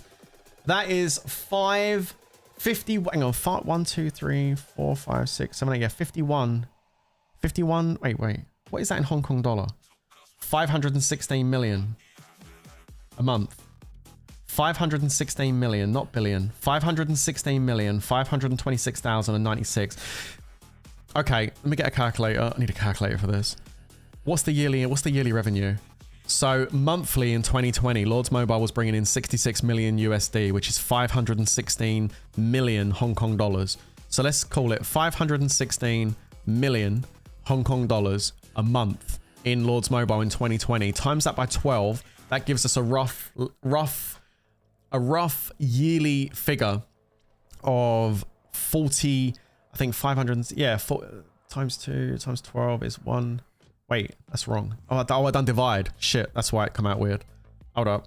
500 I don't know the difference between divide and multiplied apparently. Right, 516 million Hong Kong dollars. Times that by 12. That gives us it's even higher. Holy shit. roughly around about 6.1 billion Hong Kong dollars. So in 2020, the whole of 2020, IGG generated around about 6 billion. Let's call it 6. It's probably slightly higher, but we'll call it 6. 6 billion Hong Kong dollars in 2020. And looking at the most recent financial data for 2025, only 5 years later, the revenue for Lords Mobile has gone from 6 billion Hong Kong dollars per year down to 2.1. Wow, dude, that is massive. That is huge. Now that's what they're the numbers they don't show on these reports. This is what they don't sit there and talk about when they talk about their investor review. They don't sit there and say, oh yeah, by the way, we've lost like $4 billion over the last 4 years. Do you think that like would be something an investor would be interested in hearing about? I mean, if I was an investor of a company, I would want to hear that information. You know, I don't want to hear about how you're going to implement AI to lower costs, because by the way, that's something they also talked about in this investor review. A lot of questions from the investors asking how IGG is going to implement AI in their games. And according to IGG, AI, depending on how AI changes and stuff and everything, AI is potentially going to have an impact on IGG's game production. Now, they've still got people that make the games and do the drawings and all the rest of it. You know, they've still got people that do it. But they've implemented AI across the games already in the form of customer services. They admitted that obviously the customer services that you get in Lords Mobile and many of their other titles is all AI now. And if the AI can't deal with it, it basically says, "Welcome to Lords Mobile. Thank you so much for your participation. If you could please give me your email address, we'll get back to you within 3 working days. Thank you very much." You know, that's basically what happens when you speak to the customer services and the AI can't answer your question. It has to then send it to a human being to look over. And so that's what you have in all of the IGG games now. You have like AI customer service. This basically helps speed up things. It reduces costs rather than having real human beings constantly available to talk on live chats. Maybe they got fed up with me going onto live chat and speaking to their staff and asking them stupid questions like, what is the gender of Child of Light? Is it a boy or a girl? It turns out it's a boy, but yeah, we found that out by having that discussion. Like times when I've been streaming and I've gone on to the customer services and said, "Hey, it's my birthday, can I get some free gems?" And then they tell me unfortunately they can't because it would be unfair to the gaming environment if they were to give me free gems on my birthday. Like stuff like that. Maybe they got fed up with dealing with shit like that, so they were like, you know what, let's just put AI in, and you know, basically AI can just deal with that twat because we don't want to deal with him. You know, maybe that. But no, basically just looking at the money though, let's look at the numbers. The money doesn't lie. Lords Mobile 2020 generated 6.1 billion Hong Kong dollars, and in 2025 they generated 2.1 billion dollars in Lords Mobile. So they've lost 60% pretty much, 66% of their revenue in the last 5 years on Lords Mobile. So yeah, Lords Mobile's been on a decline pretty much for the last 4 or 5 years. Like I said, I've shown you the reports before. I've shown you the bar graphs and stuff. The Astrolite update and the Artifact update was the beginning of the end. That was one step too far. You know, the player base accepted T5. They did. Believe it or not, when IGG brought out Tier 5, there was an increase in revenue. It didn't go down. There was an increase. It wasn't like straight up, but it was an increase when they brought Tier 5 out. And then when they, you know, people accepted that. People accepted the familiars. People accepted the T5. The Mythic Gear update, people even accepted that there wasn't a drop. It was more of a, okay, it's not really growing now, but it's kind of maintaining the same amount of income. It kind of flatlined a little bit once they brought the Mythic Gear out. And, you know, at that point, that's when they should have said, okay, whoa, Nelly. All right, okay. We've done the Mythic Gear update. You know, we've done the T5 update. We're making people have to purchase resources now to be able to actually play War. Let's just relax a little. Let's just take our foot off the gas and let's just run with this now. Okay, let's now focus on the actual game itself, the gameplay. Let's clean up these bots. Let's try and make this game more fun for these people to play. That is what they should have done. But they didn't. Unfortunately, they took that one step too far. The greed was too much for IGG, and they took that one step too far, and they brought out Astrolite, and then a month later, they brought out Artifacts, and that was the biggest mistake that they ever made. And it's a $4 billion mistake that they made. Yeah, Yeah, just let that sink in for a second, chat. That was a 4 billion Hong Kong dollar mistake. Artifacts and Astrolite. There were so many Emperor accounts at the time that were in the know and caught wind of what IGG was about to bring out. There was an influx of the amount of Emperor accounts that went up for sale. There were maxed accounts all going up for sale. Everybody was selling, loads of people were selling their accounts about a month before the Astrolite and the Artifacts update come out, because a big update like that was going to definitely reduce the value of people's accounts on the buy-sell market. You know, the buy-sell market that IGG says doesn't exist. Well, they don't say that, but, you know, there's a massive buy-sell market in Lords Mobile. And yeah, so loads of people were selling up prior to that. If you're a veteran of Lords Mobile, then you'll know I'm talking facts with that. That's literally what happened. So yeah, loads of people sold their accounts. IGG probably sold a bunch of accounts as well that they built up, you know, because obviously IGG's got accounts in the game as well, so they probably got a decent amount of revenue very quickly off of people that were buying those accounts before the update come out, right? So yeah, that's how that goes. What do you mean? I think the leads are still weak. They need more stats. Yeah, right. I click on your stream always in the middle of a rant about IGG. I don't think you say anything else. Thanks for coming in though. I appreciate it. Well, obviously today's stream is about the 2025 you know, progress of IGG. So of course we're talking about IGG. It'd be a bit weird if you came into my stream and I was talking about baking cookies. I mean, of course I'm going to be talking about IGG on this stream. This is literally a stream podcast talking about, you know, IGG and what they've been up to in the last 2025 and what their thoughts are going forward. So yeah, look, let's summarize up. Let's summarize up now, I think then. On that note, let's summarize up. And actually, can I just make a very, very quick point to She Loves Caps in the chat? I want to make it a very, very clear point that yes, I've been talking about IGG today, but I think personally I've been talking about IGG in a very constructive way. I've not been ranting about IGG. I use the word rant. I don't think I've been ranting about IGG. I think I've been analyzing data that they've produced, and I've been giving some good constructive criticism about all of it, some positive, some negative. You know, I've said positive things like I think the growth of Doomsday, Viking Rise and Fate War is no, I don't care if they listen. I don't do this so IGG listen to me. I do it for my community to listen to, just like you're listening to me right now. So welcome to the stream. Don't forget to press the like button. So yeah, basically we've given some W's. I mean, you know, growth, even though it's low growth, any kind of growth is good. So growth in Doomsday, growth in Viking Rise, growth in Fate War. I mean, that's really good. It's good that their app businesses are, you know, providing, you know, good amount of revenue for them still. So that's great. What would I like to see going forward? I mean, you know what I'd like to see? I'd like to see some more R&D done on Lords to maybe look at some of the existing issues and resolve those. That would be great. But I don't know if we're going to get that. That wasn't mentioned in the meeting. Basically, what we're looking at is more collaborations, more third-party IPs coming in, and more, you know, what comes with that, more skins, more artifacts, stuff like that. So yeah, that's a real shame. Fate Wars, fate is in the balance depending on whether or not they can do enough harvesting over the next few months to make enough money to break even. And if they do, then they'll continue pushing that game heavily with advertising. If not, they're going to be moving over to Doomsday. And lastly, they're going to be implementing more AI as time goes on. AI gets more developed. They're going to be bringing more of that in to assist with reducing costs in various different places.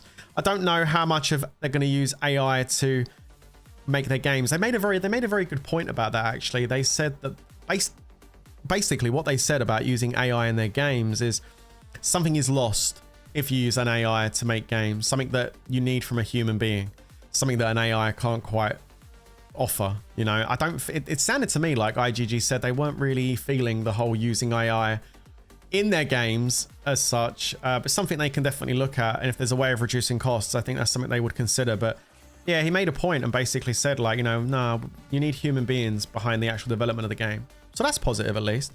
What's my takeaway from all of this? Well, my takeaway from all of this is I'm kind of curious about, I am kind of curious about Fate War again. Or Fake War, as I call it.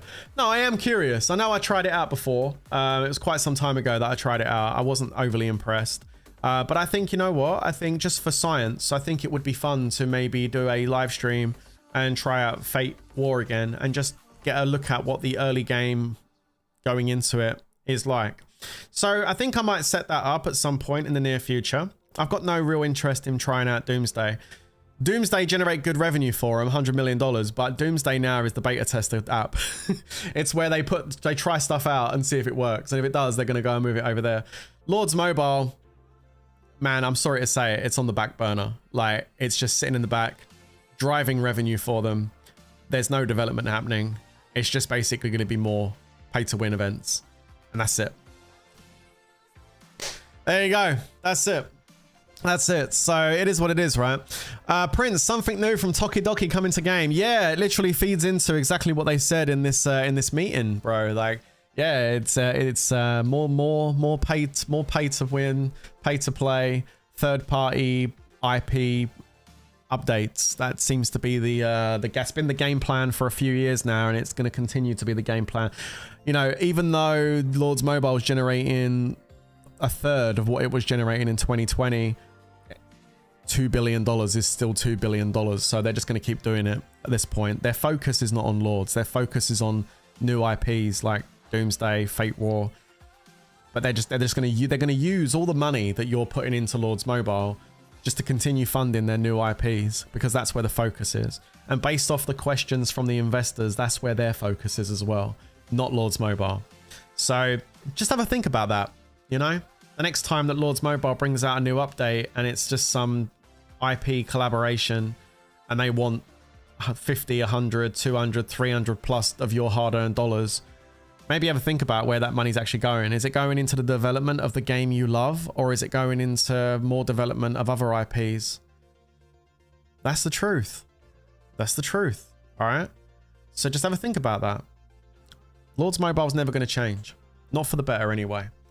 They're just going to milk you and keep funding that into new IPs. That's basically what they're doing. That's the TLDR. All right. So that's the reason why I stopped. I saw this a year ago, 2 years ago almost. I saw this. That's why I stopped playing a pay-to-win account. Well, I wouldn't say win. Pay-to-play. I was never really winning much, but pay-to-play. I was playing a pay-to-play account, and that's why I stopped doing that, because I saw the writing was on the wall. The writing was on the wall when they came out with Doomsday and Viking Rise pretty close to each other. I was like, okay, yeah, they're moving the IPs. They want to move off of Lords. I saw the writing on the wall back then. So yeah, I'm just letting you guys know. That's what we can take away from this. There definitely are some good things, some good growth in places, but losses in other places where they really shouldn't be. They shouldn't be losing money on Lords. It's their biggest IP. Come on, IGG, start nurturing Lords, put some effort into it. Come on, look after your date, look after your customer base. Don't let your customer base just get milked. Don't do it. It's not a nice look. Anyway, if you've got any questions, is there any questions from anybody in the chat that's got anything intelligent to ask me about this? Any questions you want me to ask? If I don't know the answer, I won't answer it. But if you've got any questions, please do fire them over. More than happy to do that. Shan says, community of IGG is what kept us playing for many years, and spent so much money to make our guild win always. I love the Wonder Wars and break the other lead spirit, but the developers of the game are shit. Not my words. Shan087 in the chat. Thanks for commenting. I appreciate it. Put your remarks in the chat, guys, about what you've heard today, and I'll read them out, because why not? Please do put whatever you think about this, what I've just gone through today, and stick it in the chat, and I'll try and answer any of it. I wonder if Lords Mobile Remastered would do well, like re-releasing the original Lords. Well, like release the game as like its original format, like back like when you mean release it in its original format, like T4 and all that stuff. I mean, maybe. Oh, by the way, it looks like there's a new redemption code. I got a message from someone. There might be a new redemption code. Let's have a look. Okay, so redemption code is Baron Fanfare. Baron Fanfare. This might be the new redemption code for Lords Mobile. Let's see what we get. The promo code is invalid. Okay. Well, oh, I spelled it. Did I spell it right? I did spell it right. Oh no, it's Barons. I missed the S. Barons Fanfare. Sorry, it's BARONSFANFARE. Here we go. There you go. Look at that. Boom. 200 artifact coins, 2,000 energy. We got a 3 hour speed up research, 3 hours, a relocator, and 3 warp probe chests. There you go, guys. Don't forget to grab your code, Baron's Fanfare. There it is. Grab yourself some free gems on IGG. Interesting stream. I thought Lords was doing much worse, to be honest, in terms of revenue. Actually, Izzy, that's a really good point. I thought it was going to be less as well, based on the decline I've seen on Lords. I mean, crikey.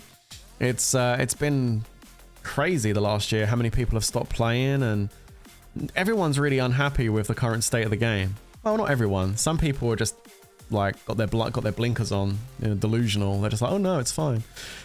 Some people don't care, but like a lot of people do. And so I was really surprised to see 2.1 billion on the spreadsheet. I was like, wow, that's more than I realized they made.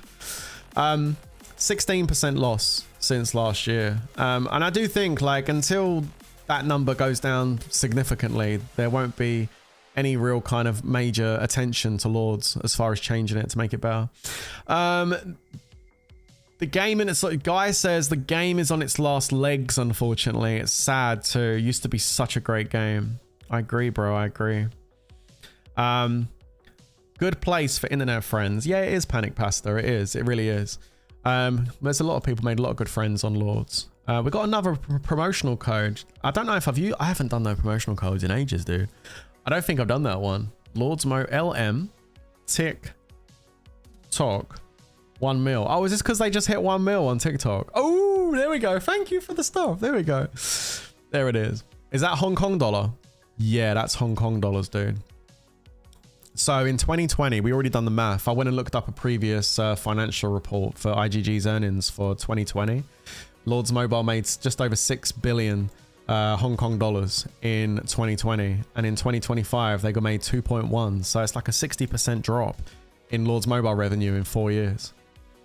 That's wild, man. 5 years. 5 years. Yeah, 5 years. Lost 60% of their revenue on Lords in 5 years.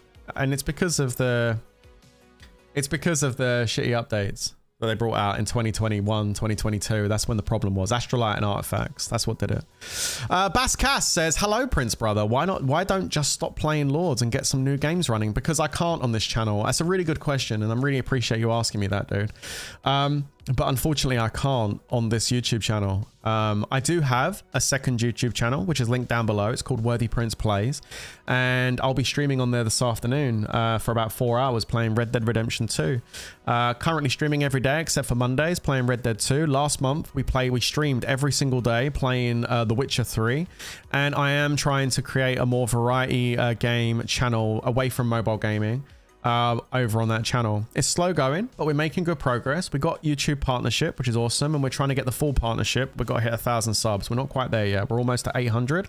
And it's, you know, it's slow going. Of course, it's a big ocean when you do variety content. There's lots of content creators that are already in that space. So it's in Lords Mobile, I have more of a niche, and in that area, I'm a small little fish in a massive ocean. So it's very, very difficult, but we're multi-streaming on Twitch and also on YouTube. And yeah, we've got a good amount of regulars that are coming in and hanging out, which is lovely. And we've got new people that are joining every day. We see new people. So that's awesome. So slow growth, but we'll get there eventually. The problem with my current YouTube channel here is I put all my eggs in one basket. I spent 8 years on YouTube here doing mostly Lords Mobile content. The majority of my subscriber base is Lords Mobile players, or ex-Lords Mobile players now, I would say. And the problem is, if I try and do any content on this channel that is not Lords Mobile, when the notifications go out, hardly anybody clicks. It's like less than 1% of my subscriber base clicks. I could do a Lords Mobile stream, and even the Lords Mobile streams have dropped in numbers. And I think it's because my content on Lords Mobile has changed. I will admit my content has changed on Lords Mobile over the last few months. I'm no longer spending money on the game. So a lot of people came into the channel because they wanted to watch me spend money on the game. And some people wanted to see what freebies they could get, free gems, free speed ups. That's all gone. I don't give anybody anything now on gems and stuff like that. I don't buy anything. So the leech viewers are all leaving and gone. Yeah, they're all gone. So we don't have any of those here no more. I don't ever get people in my chat anymore asking if they can have gems or speed ups because all those leeches have all left the channel. So that's a hype. Yeah, that's a W actually. So those are gone. And, you know, I've also been very critical of Lords of IGG. I mean, I've always been critical of IGG. I've always held IGG accountable for the silly things they keep doing. But I've been overly critical over the last 6 months, I guess. But the thing is, I would say I've relaxed a lot more since I got rid of my main account. And although I do talk about IGG and I talk about them sometimes in a negative way, I don't feel like I'm doing it in a way which is just going off on a blast, like crashing out. I feel like I'm being relaxed and chill with it and just giving constructive criticism. Like some people who are Lords Mobile enjoyers will come in into the comments and the stream and they'll turn around and say, oh, you know, if you keep moaning about Lords, why do you keep playing it? Like, just go away. It's like, you know, the trouble is, I think when people stop talking about things and when they stop discussing the problems, that's when companies feel like they can just get away with it. And I think it's important to continue to discuss things and talk about things. So I don't always talk about it, but I do talk about it a lot. And I think some people just don't want to hear it. Some people are in so much denial about their Lords Mobile addiction that they don't want to hear the truth, you know? You can't handle the truth, you know? Yeah, some people can't handle the truth. Yeah, that's the thing. Some people can't handle the truth. Like, they're completely dependent on the game. They're on the game 24 hours a day, 7 days a week. Like, they just fully addicted, fully immersed. You know, they're full-on sheep. And then they hear me talking about the negatives of Lords Mobile, and it's like, oh my god, how dare you say bad things about Lords Mobile? And they come in and they blah, blah, blah, blah, blah. You know, it is what it is. Like, you know, it is what it is. So there we go. Yeah, some people just can't handle it, you know. Cocaine is less addictive than Lords to some people. Yeah, apparently so, bro. Yo, bro, you got any more of those gems? Like, you know. Oh, man. Hi, I'm Casco. And I'm a recovering Lords Mobile addict. I'm nearly a month no spend. That's great. Congratulations. Yo, can we get some W's in the chat for Casco in the chat, who's not spent on Lords for a whole month? Let's go. Congratulations, man. That's awesome. That's really good. No, I mean, it's good. Like, I'm not saying, like, you know, don't spend on Lords. Like, I'm not saying that.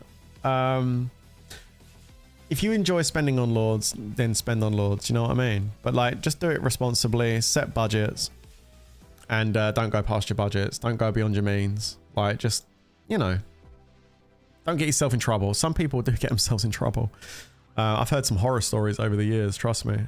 There was a reason why when I made funny videos about Lords Mobile, I put like things in there about house for sale. Trust me, those things have actually happened in real life. People have lost their homes and shit over this game because they've spent too much. They've blasted out credit cards and all the rest of it trying to keep up. There are some horror stories out there, I'm telling you. And I'm not even talking about some of the other things people have done to get packs in Lords Mobile. We're not discussing that. Oh my god. If you know, you know. I'm not even going to mention any guild names or anything. I'm just not even going to go there. If there's some veterans in the chat that haven't any idea where my mind just went, then you know what I'm talking about. But yeah, I'm not even going to talk about it. If there's anyone that knows the game very well and knows the community very well, then you'll know what I'm hinting at, but I'm not going to talk about it. No, not drugs. No. Well, probably, maybe. I don't know. Jenny knows. She's laughing. All I'm going to say is it involved an oil baron in the Middle East and a cucumber. That's all I'm going to say, guys. That's it. Guys, I've already said too much. All right. I went there. Oh my God, Mike, you naughty boy. Give myself a slap. Just shush. Shut up. Don't say anything. Everyone in the chat's like, what?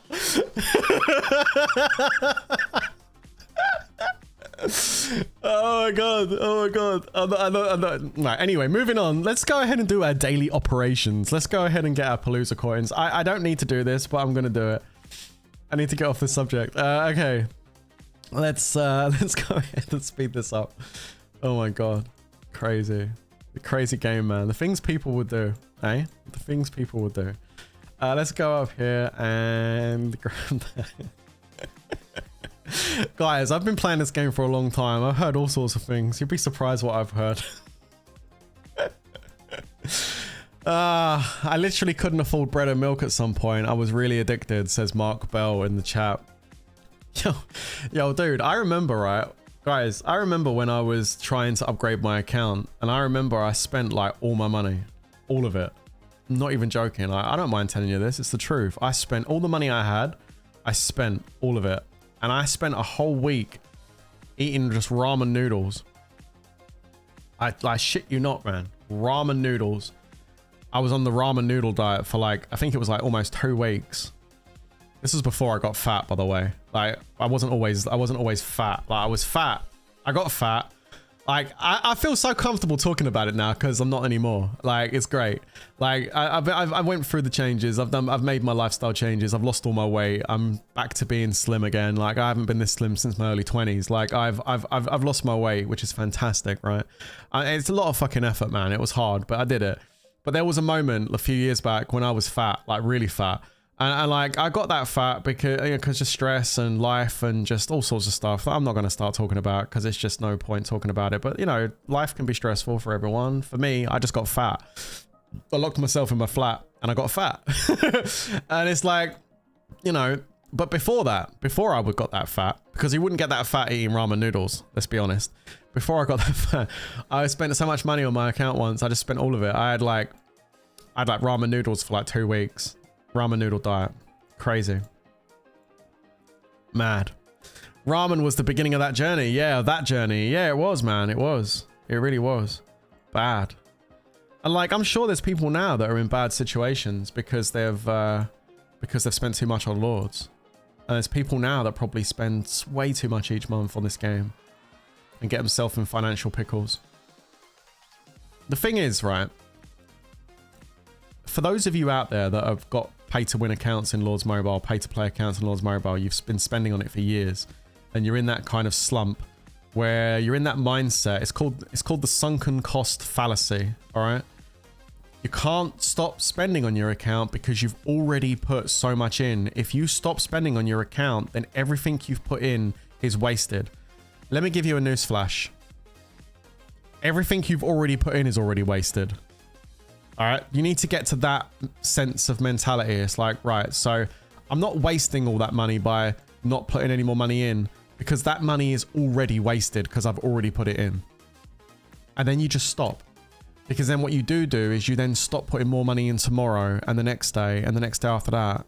And then what you find after a month or two of doing it is you've actually got more money. Your bank account looks a lot more healthier, and you've actually got rid of what probably was a bit of a mental addiction, to be honest with you. It's a sunken cost fallacy. It's the fear of missing out. It's the fear of losing that money you've already put in. Trust me, you've already lost that money you put in. That's already gone.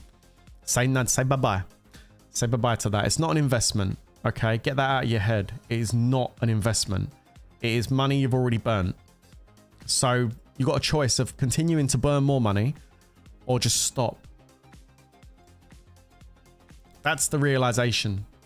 Once you can come to terms with that realization, that's the first step to being able to stop spending like crazy on this game. All right? That's the first thing you've got to do. It's an addiction. It's a gambling. It comes under the same... It doesn't officially come under this, but in my opinion, it officially is. It comes under gambling addiction. It hits the same dopamine centers that it does when you gamble at poker or a fruit machine. It's the same thing. It's gambling addiction, and it's very, very powerful. And it's very controlling, and it can fucking ruin your life. I'm not even joking. It can completely ruin your life. It didn't help mine. All right. Let me just put that out there. It didn't help mine. I'm not talking about Lords Mobile with that either. I'm talking about previous games I played. When I played Game of War. That's where I started. Yeah, I'm one of the more OG players, guys. I played before Lords Mobile was even a thought. I was playing Game of War, and then I moved from Game of War, and I was talking about this the other day. I was talking about the temporary stats in Lords Mobile and how worrying that is. That's what fucked Game of War up. Game of War brought out a mechanic, an update called cores. That's what they called them, cores. Anybody that has been around mobile gaming for a long period of time will know what I'm talking about in the chat. But they were called cores. They were gear pieces, and basically they were more powerful than the gear that you could craft from buying the packs by a lot. But what happened is you equip the gear piece, and then as soon as you equip it, it had like an hour deadline on it, and after an hour it would break. And then if you wanted to have that gear piece again for an hour, you had to go buy it again. And it was freaking expensive. And so, yeah, temporary stats, basically paying for temporary stats. It left a really sour taste in mine and many other players' mouths. So everybody quit Game of War. The developer was a company called Machine Zone, and they lost their player base pretty much overnight because of the greed, right? Very similar game to Lords, tier 1 to tier 4 troops, building. It's an SLG game. But the OG, I think when Game of War come out, they used Mariah Carey to do the advertising for it. Anyway, that game flopped because of the greed of the developer. And then they went and made another IP called Mobile Strike. Some of you guys might have heard of that game. It was quite popular in the first year, at least, anyway. Mobile Strike. It was advertised by Arnold Schwarzenegger on all the adverts. They got Arnie to be the front man for it. That must have cost them a pretty penny. They used all that Game of War money basically to pay to get Arnold Schwarzenegger.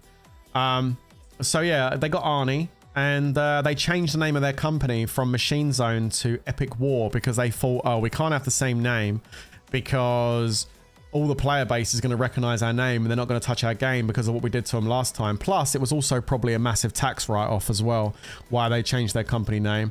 Can't confirm or deny that, but that's what I think. So they have changed their name to Epic War, and then they made Mobile Strike. And Mobile Strike was highly addictive. It was really good in the first year. Tier 1 to tier 4 troops. Very basic, very heavy pay to win. And I spent money on that game. At the time, I didn't have. I was going through a very difficult time with my health. I was working for a company, a recruitment company. And it was a pretty good job. It was a pretty good job, actually. And unfortunately, I got sick. I collapsed at work and I had a problem with my stomach and I got taken to hospital. They shoved a camera down my throat and they told me that I had a medical condition called, it was acute gastritis or something. They basically said I had tiny little baby ulcers in my stomach lining, which were not going to go away anytime soon. And that's what was causing the problems. And I was in immense pain. And they gave me medications. They were trying me on different medications. Nothing was working. I was off work at home. And yeah, I was sick, man. I was off at home sick for months. Lost my job, right? Because, like, you know, the job was kind of like okay with the fact that, you know, I was off. And this is years ago. This is like fucking 10 years ago. That's a long time ago. But like, you know, the job was okay for first, the first month or two. They were like, yeah, it's fine, no worries. But then 3 months, 4 months, 5 months, there's only so much the company is going to be able to deal with, you know, and they needed someone to do that job. So I lost my job. So there I am at home without a job and a family as well, because I was married back then with 2 children. Yeah. Oh yeah. I know I don't look like I'm that old, but yeah, I was married with 2 children and I had no income coming in and I was sick. I wasn't able to go to work. I was in a lot of pain. And what was I doing? I was at home playing Mobile Strike. I was unfortunately not realizing it at the time, but I was getting addicted to a mobile game and didn't even realize it was happening. I've always been a gamer, you see, chat. I've always been a video gamer. I've always enjoyed games since the age of 3. I've always been a video gamer. I've had a NES, a SNES, an N64, a GameCube. I had over 100 games on my GameCube. I had a Dreamcast, I had a PlayStation 2, a PlayStation 3, an Xbox 360. Like, I've always been a gamer. I've loved games my entire life. So playing video games to me just comes second nature, you know? And I thought, you know, I'm just playing another video game on my phone. I wasn't. I was playing a game that was very manipulative and very predatory. And I was in a place where I was feeling really down and depressed because I was jobless. And, you know, when you're a man, you want to be working to provide for your family. And if you're not able to do that, that's going to have a mental effect on you. It does. And, you know, I'm not perfect. I made mistakes. I'm not using it as an excuse.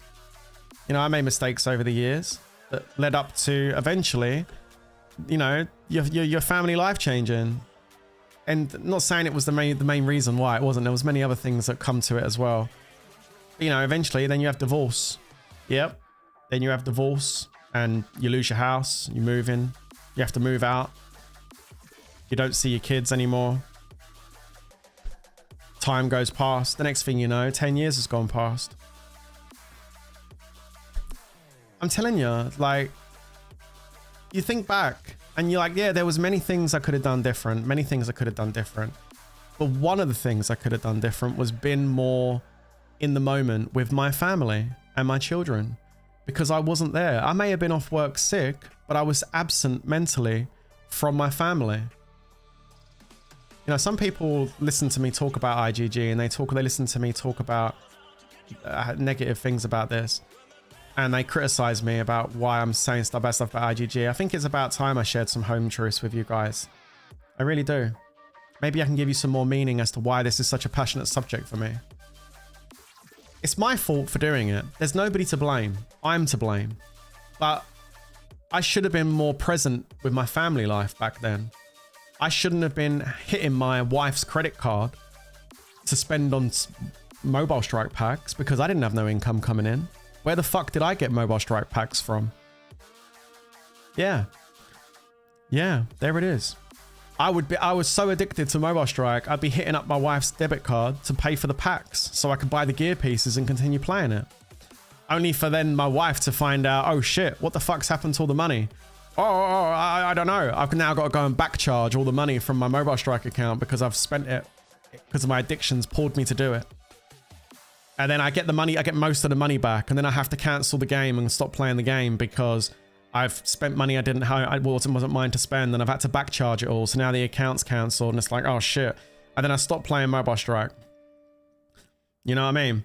But leading up to that, I was absent from my family. Yes, I may have been at home from work. Yes, I may have been at home sick and I weren't able to work, right? And I still could have been there for my family more. I still could have been more present in their life and be there emotionally there, you know?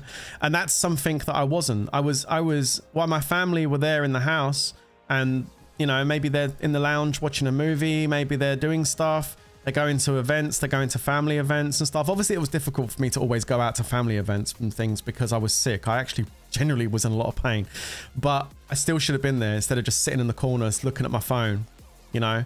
Days when I felt a little bit better and I was able to get up and actually go out the house, maybe to a family barbecue or something, you know, just sitting there at a family barbecue instead of like being involved in it. I was actually, you know, sitting there staring at my phone, doing rallies and stuff. Do you know what I mean?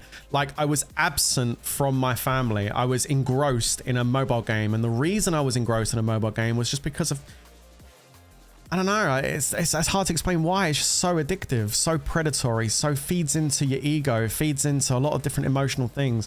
You got all these people in the chat that all now are your best friends, you're now popular. And I wasn't even a YouTuber back then. I wasn't even making content.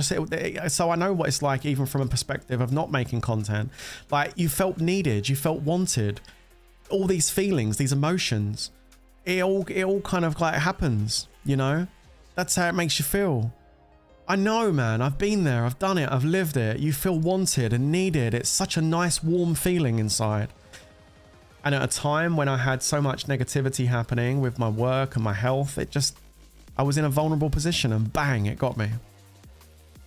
And obviously I stopped playing Mobile Strike when I hit the financial problems. And I'd already built up like over the last 6 months or year even that I was playing Mobile Strike. It wasn't like 2 months. It was like a year that I was playing Mobile Strike. I built up this, I don't know, these patterns, these really weird behavior patterns. Even though I stopped playing Mobile Strike, I was still fairly absent from my family, you know? It had an effect on me, a long-term effect on me. And then come the end of the year, I started to feel better. I started taking some medication that removed the pain quite significantly. And I went and got myself another job. I started another job. Got the interview in December. I started the new job in January. And I got back to work. And I was like, yeah, I'm back at work now. Let's go. And the new job was going well. And then some stuff happened that I'm not going to talk about because it gets a little bit more personal at this point. And I don't think it's appropriate to discuss what happened within my relationship and family around the February, March time. Unfortunately, you know, whatever happened is unfortunate. It led to divorce and the usual, you know, the usual things that come with that. You know, having to leave home, and you know, I had 2 young children, and things just got awkward. You know, at first things were fine, and then you just lose contact. Not that I ever wanted to lose contact with my children. I haven't seen my children for a long time. I miss them very much every day. I wouldn't, you know, I've had my enemies over the years, but I can tell you this much. I wouldn't wish it on my worst enemy for them to lose access to seeing their children. It's like it's like a part of your soul's missing. Yeah. So, yeah, it's like a part of your, it's not nice. So I needed something else to kind of fill the void, you know, back then when all that was going on, and I found Lords Mobile. Yeah, I know. I literally went back into my old habits, and I was like, oh, I need something to escape from. I need to get away from what's happening in real life, because it was too difficult to deal with what's happening in real life. And I found Lords Mobile, and that's where Lords Mobile began for me. And like, I'd already previously been watching you know, YouTube videos and stuff on Mobile Strike and stuff, and I started watching YouTube videos on Lords so I could learn the game a little bit more. And that's when I started thinking, you know what, I could probably do that. Like, I like the idea of doing that. So, and also plus it gave me something to do, get my mind off everything. So I started making videos, and you know, started making videos and just having some fun doing that. Just keep my mind occupied, something to do. And yeah, that turned into what it is now, I guess. Like, the next 4 or 5 years were crazy. We went through COVID, and like the channel just popped off. Like we popped off big time. It was really cool. Like, I used to get like 100 views on my videos, and I was like, yes. You know, I still am like that over on the new channel. I'm like, 100 views, let's go. But like, you know, things grew on this channel. Like, people started watching and people started subscribing. And by the time we got to COVID, like, the views were through the roof. The streams were more popular. Loads of people coming in. Like, man, it filled a void. Oh my God, the void I had, the empty void I had, the streams, the content, the community. My God, that void that I just mentioned about what I'm missing in my life, man, my YouTube channel and the community filled that void up so much. Like, I had so much hurt from like not being able to see my children, man. And yo, stream just like filled that void. Like, the love and the caring and the just everything that came piling through on that stream, man. I wouldn't have survived. There's no way I would have survived. I'm being I wouldn't have survived. There's no way I would have made it through. Not in a no shot. I wouldn't have made it through. Not without the YouTube channel, man. The YouTube channel saved my life. Legit. Saved my life. Thanks. Yeah, no, it did. It like truly saved my life.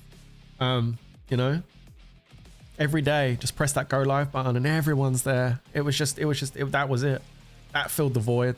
I'm so thankful. And I don't care whether the Lords Mobile channel now, the main channel, is in the bit of decline, and you know, there's not as many people watching the Lords Mobile content because it's like 10 years old, this game, and people have moved on, and I still got a really good amount of community that still support me over and follow me and stuff, and I love that.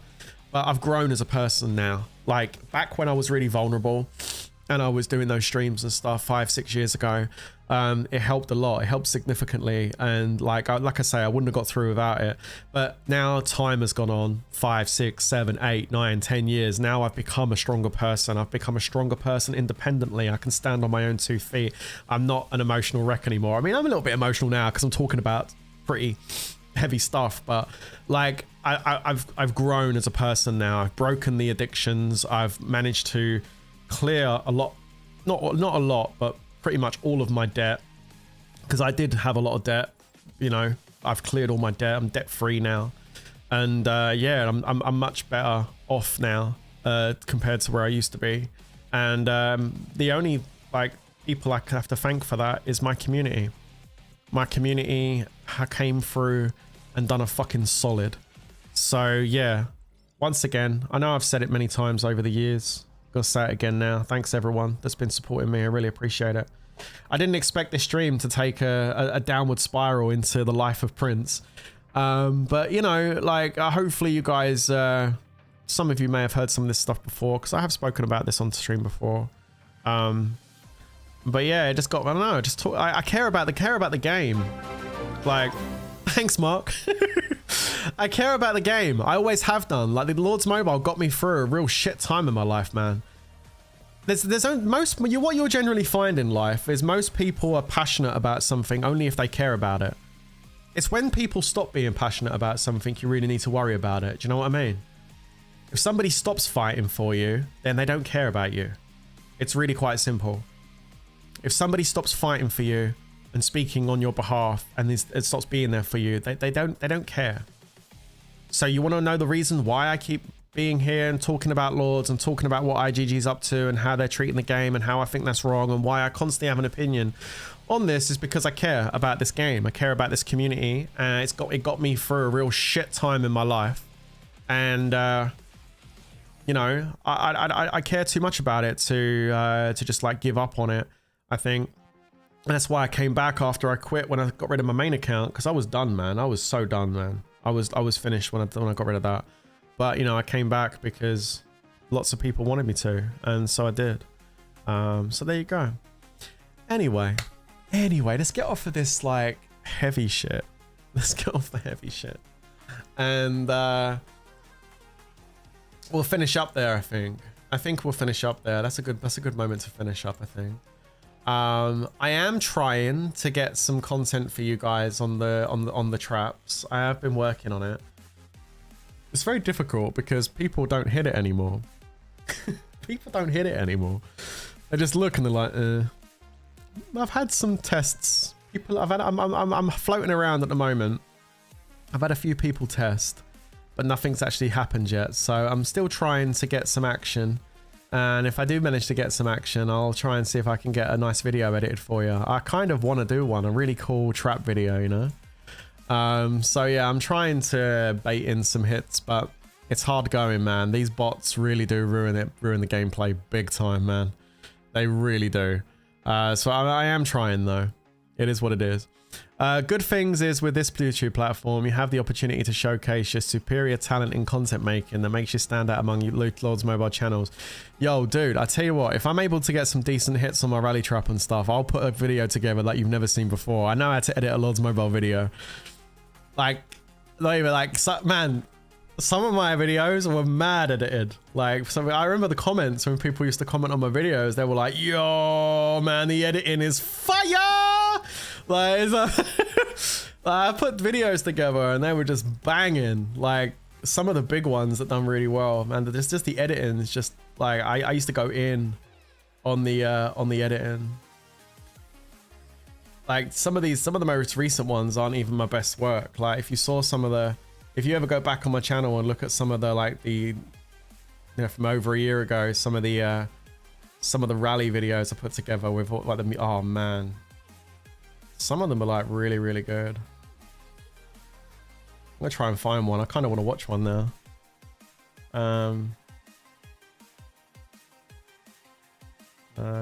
What's this? Lords Mobile Weekend Vibes. Maybe that is a one. I don't know. I think I need to go further back. I feel like my editing got better and better and better as I went along. So when I first started making rally videos, I was using my phone for the most part, and then I switched over to PC. Got my first gaming PC, and I started using editing software on the computer, and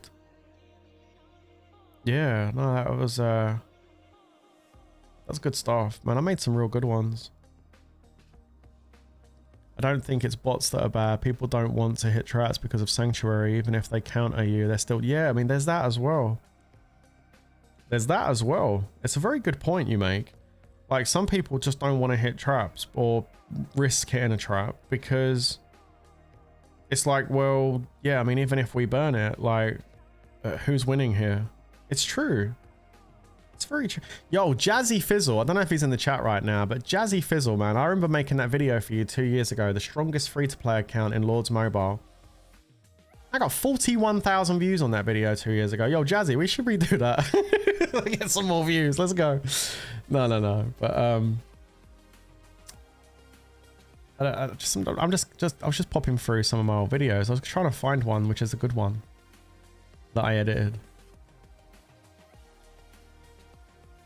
I don't know. Probably won't be able to find one without going through and specifically looking at them, but Because some of them have commentary and some of them have music. Everybody hated the music videos, even though they were like the most high edited ones. People used to hate the music videos. Like I used to love doing music videos because if I'd done a music video, I was able to put all the special effects and stuff in it and make it really cool. And it would take twice as long to edit, 3 times as long actually to edit if I'd done a music video. Then I put the music video up and then people would comment and say, no, I don't like this. You're not talking. It's like, yeah, but did you see the action? Yeah, no. I can't watch it unless you're doing commentary. It's like, right, okay. But when I put rally stuff up and I'm talking, I just put the footage on the screen and then I just talk. It's easy. It's easy, you know. It's a lot easier than making it into a music video. Because you do a music video, you got to line up all the beats of the music with what's going on the screen. It's all got to match up and stuff and that. And it's music choice is really, you know, chat. Sometimes I'd make a music video. I'd sit there for 4 hours just going through music, trying to find the right track to put in the song, to put in the video. 4 hours and I haven't even started editing the video yet. I'm just fucking listening to music for 4 hours. By the time I've finished and I finally find the track, my head's like fucked. I'm like, oh, I got such a headache and now I got to start editing. It's like, oh, you know, and then there's a rally happening. So you got to go record that. And like, oh my God, like it was so difficult sometimes to actually get the stuff done and get it up onto the channel. It was only me doing it. I ain't got a team. It was just me. So yeah, it's always funny. Trapping is tough. It takes time. Need to fool the war bots, now get hit, 24-hour shields and wait for the drop to make it look natural. Yeah. True, man. True. I mean, you're right. You're probably right. People use it. All the war guilds now are using them. Trapping is a lot more difficult now. It's one of the reasons why I haven't really pushed my rally trap anymore to make it stronger. Like, I really wanted to get Jade Worm. I really wanted to get Chronicler unlocked, but I'm not going to do it. It's like, it's just not worth it. It's so difficult now to even get people to tit you. Like my rally trap right now is unshielded and it's been unshielded since I woke up this morning at 8 o'clock. It's now 20 to 2 in the afternoon and nobody has even scouted it. It is chilling, unshielded in a pretty big war kingdom with multiple big guilds. And it has not even been scouted in the last 6 hours almost. So yeah, that just goes to show you how they know. They can see what's in the cabinet probably. They can see when it was online. They can see previous guild tags, names, all of that stuff. Like they can see everything. Yeah, people only hit offline. That's the thing. Like they know, but the thing is, how do they know it's offline? Was because they got all the bot systems. That's what I'm saying. Like the bot systems have like busted the game from at the foundation level. Like trapping is pretty much done now, unless you do what Tiny Tank said, and that's just like do what you can to try and reset your name history, your guild history, and try and make the shield drop look as natural as possible. Like you have to do all these things now, not because you're playing the game with any higher level of skill or to try and trick people. It's just about trying to beat a bot system. That's the gameplay. Come on, it's crazy. They can see heroes through the hero skin. Shut up. Is that true? Is that actually true? Look, they can actually see the heroes through the hero skins now to see what actual heroes you've got behind the skin. No way. How the hell does a bot figure that out? That's nuts. I mean, I find it crazy how the bot can figure out what's in the bloody cabinet. Like, how the hell does it know? How does it get into my account to see what's in my cabinet? Crazy. That's crazy. Absolutely crazy. So we're actually getting close on this. Ish. We're gonna get it done free to play. We're gonna finish it up free to play. I don't think I've got any more Astrolite. No, I wondered if I got the Astrolite from the TikTok thing they've got in here. They see everything, gear, heroes, all of it. It doesn't surprise me. Oh, I didn't get this one. 20 Astra. Ooh. Ooh. Let's try and upgrade. Should we try and upgrade this to level 12? Ooh. Guys, I don't really get the chance to do this very often because I don't really, you know, have Astra much these days. Guys, I think it's time. All right, here we go. Here we go. We haven't done this for ages. I'm actually going to do it because this Astrolite didn't cost me anything. I don't care. And I have not done an Astrolite gamble in ages, and I have the opportunity now to do it. Okay. The success rate is 1 in 3 pretty much. Here we go. Are we going to get the winter mitts to level 12. This would be a massive 2% HP upgrade. Oh my God. Or is it going to be a RIP 20 Astra? Here we go. It's a RIP. It's a RIP. As always, when you gamble Astra, it's always a massive gamble to do it. Oh well. We're not going to get our level 12 gloves today. Maybe when IGG do another event where they give away better rewards than any event in the game, maybe we'll get lucky next time. Obviously 15 out of 20 here. I didn't get the castle skin free to play either. So, no castle skin for the rally trap. It's not rally trap, my TWZ account. It's not really a rally trap, this one. It got burned the other day in the Chaos Arena, so I don't think it's a rally trap. Have we got the kingdom now? MPX. Oh, they're from a different kingdom. I think we've got a base in another kingdom. Oh no, we've got forts in 1784. Oh, okay. That's cool. Alright, I migrated here the other day because I noticed everybody had migrated over here. I do follow the guild around. I just don't really do the war stuff now, really. Not really. I mean, I should probably do more of it. I make sure I do Guildfest though. I don't Guildfest. And I do some of the other things, but yeah.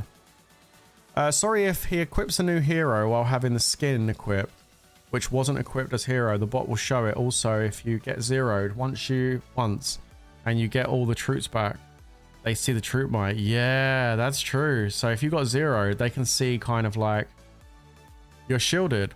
Yeah, I don't need to be shielded, but yeah, I generally speaking, bro, at the moment, I just put like a 7-day shield up. You see?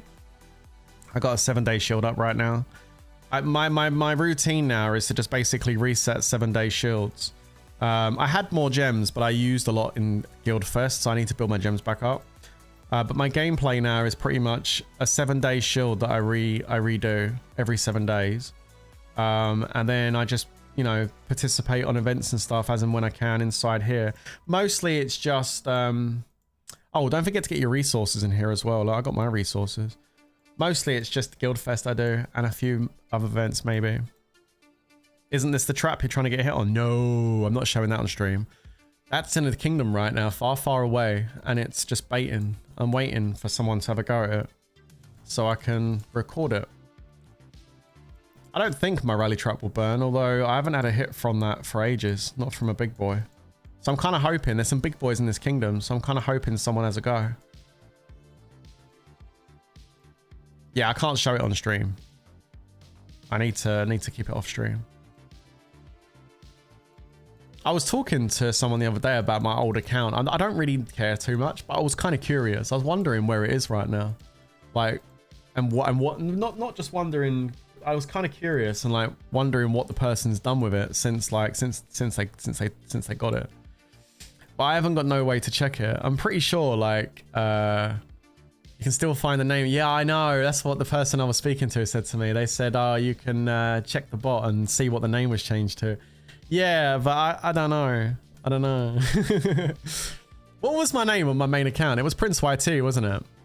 It was Prince Space YT. Yeah. So I don't know if anybody in the chat's got the power to. I'm not going to throw you under the bus or anything. Yeah, you can look it up if you want. I'm curious. I'm just curious what it looks like now. I would love to know like where it is. I'm not bothered really. I don't know. I was just wondering. It's more curiosity more than anything. I was just wondering like where it is in the game right now, like what guild it's sitting in. Yeah, I'm curious. Yeah, I know, I'm curious. You can't find it. Oh, maybe it's just been removed from the game. Decoration selection chest. But yeah, it was Prince Space YT, wasn't it? Yeah, it would be nice to know. Yeah, I know. I'm curious, man. I am curious. I want to know too, but I never spoke to the person that got the account. It was all done anonymously. That's how it works, isn't it, with a middleman? They are the middleman for a reason. You don't get to speak to or know who the person is that gets the account. You just give your logs and say goodbye. That's pretty much it. Show us. I wish I could. I don't know. Has a Blue Emperor piece now. What's the name? Are you able to tell me the name, Panic? Or like just so I can look it up and have a look? I think everybody would be curious. Although I don't know if it's fair to, I don't know if I should bring it up because like, I don't want people messaging them and bothering them and stuff. But you know, I am kind of curious. Yeah, no one ever did message me saying, hey, I got your account. But no, so I don't know. No idea. Got a blue emperor piece now though, is it? Well, that's good to know. Looks like whoever got it in a guild where they were able to maybe do stuff like that. You found it? Wait, Tiny Tank has found it. What's the name on it then? Come on, Tiny Tank, spill the beans. We're all curious. I'll go look it up. I'm actually kind of excited to see what it looks like now, actually. Imagine if IGG bought it. It's in Kingdom 1098. What's the name? It's in 1098. Ooh. He doesn't want to type the name in the chat, but he's giving me a clue. 1098. That's where it is. Nap holes. No way. Is that what it is? Is it in it's in EW? Shut up. Wait, really? Is it in EW? No way, dude. Is it in EW? There's a bunch of big guilds here right now. You gotta be kidding me. Guild is what? CDL. Hold up a minute. 1098. That's crazy that it's in 1098. What's the guild tag? CDL. See this one. It's in a Portuguese guild.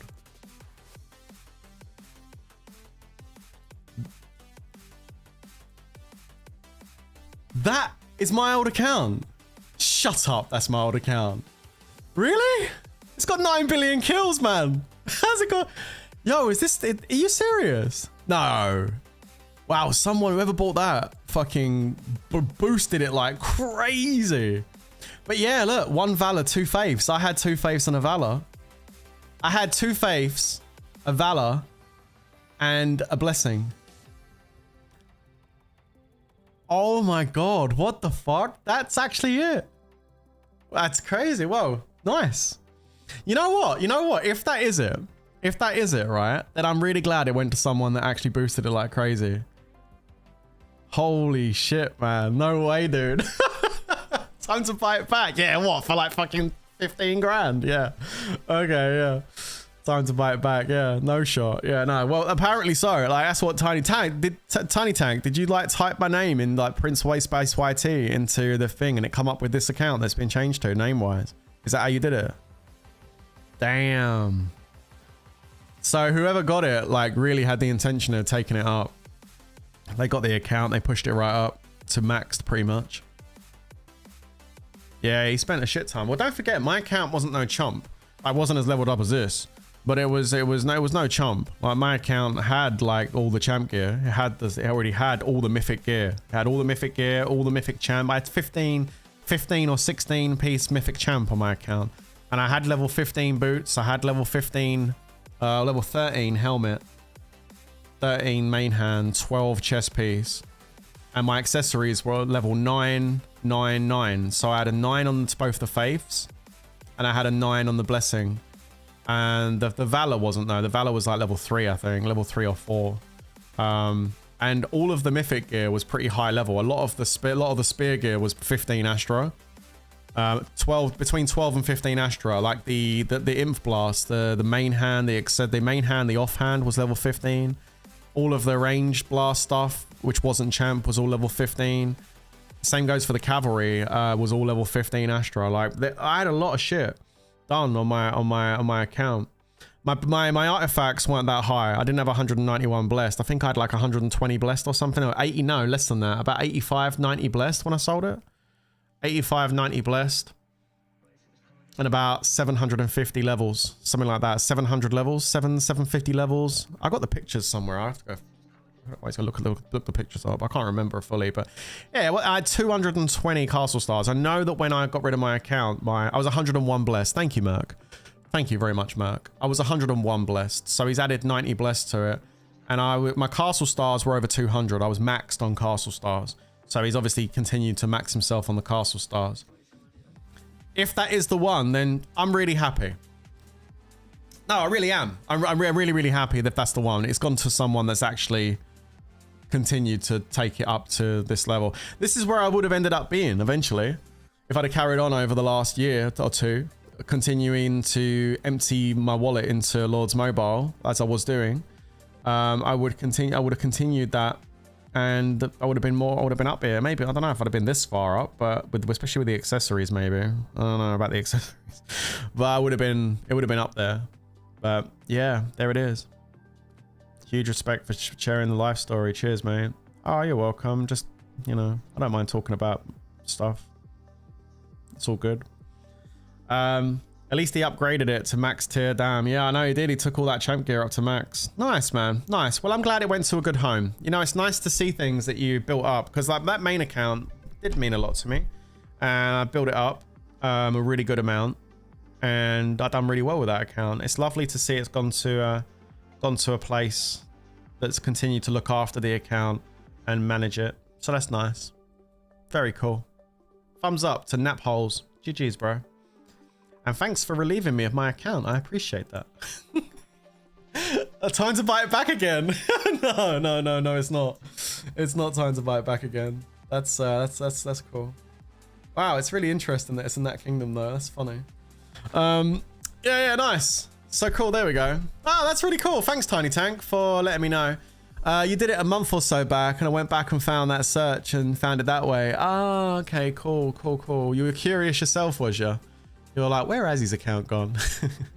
Yeah, no, that's gone. That's not mine anymore. That's somebody else's property now. So there you go.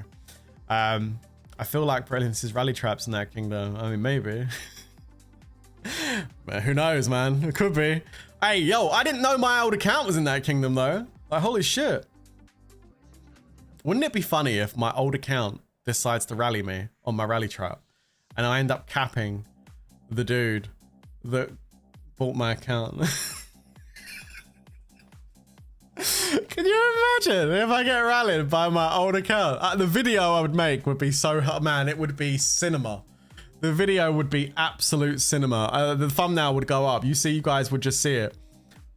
Worthy Trap gets rallied by old account. Yo, that would get so many views. Oh, please rally me, dude. Oh my God, that'll literally be amazing.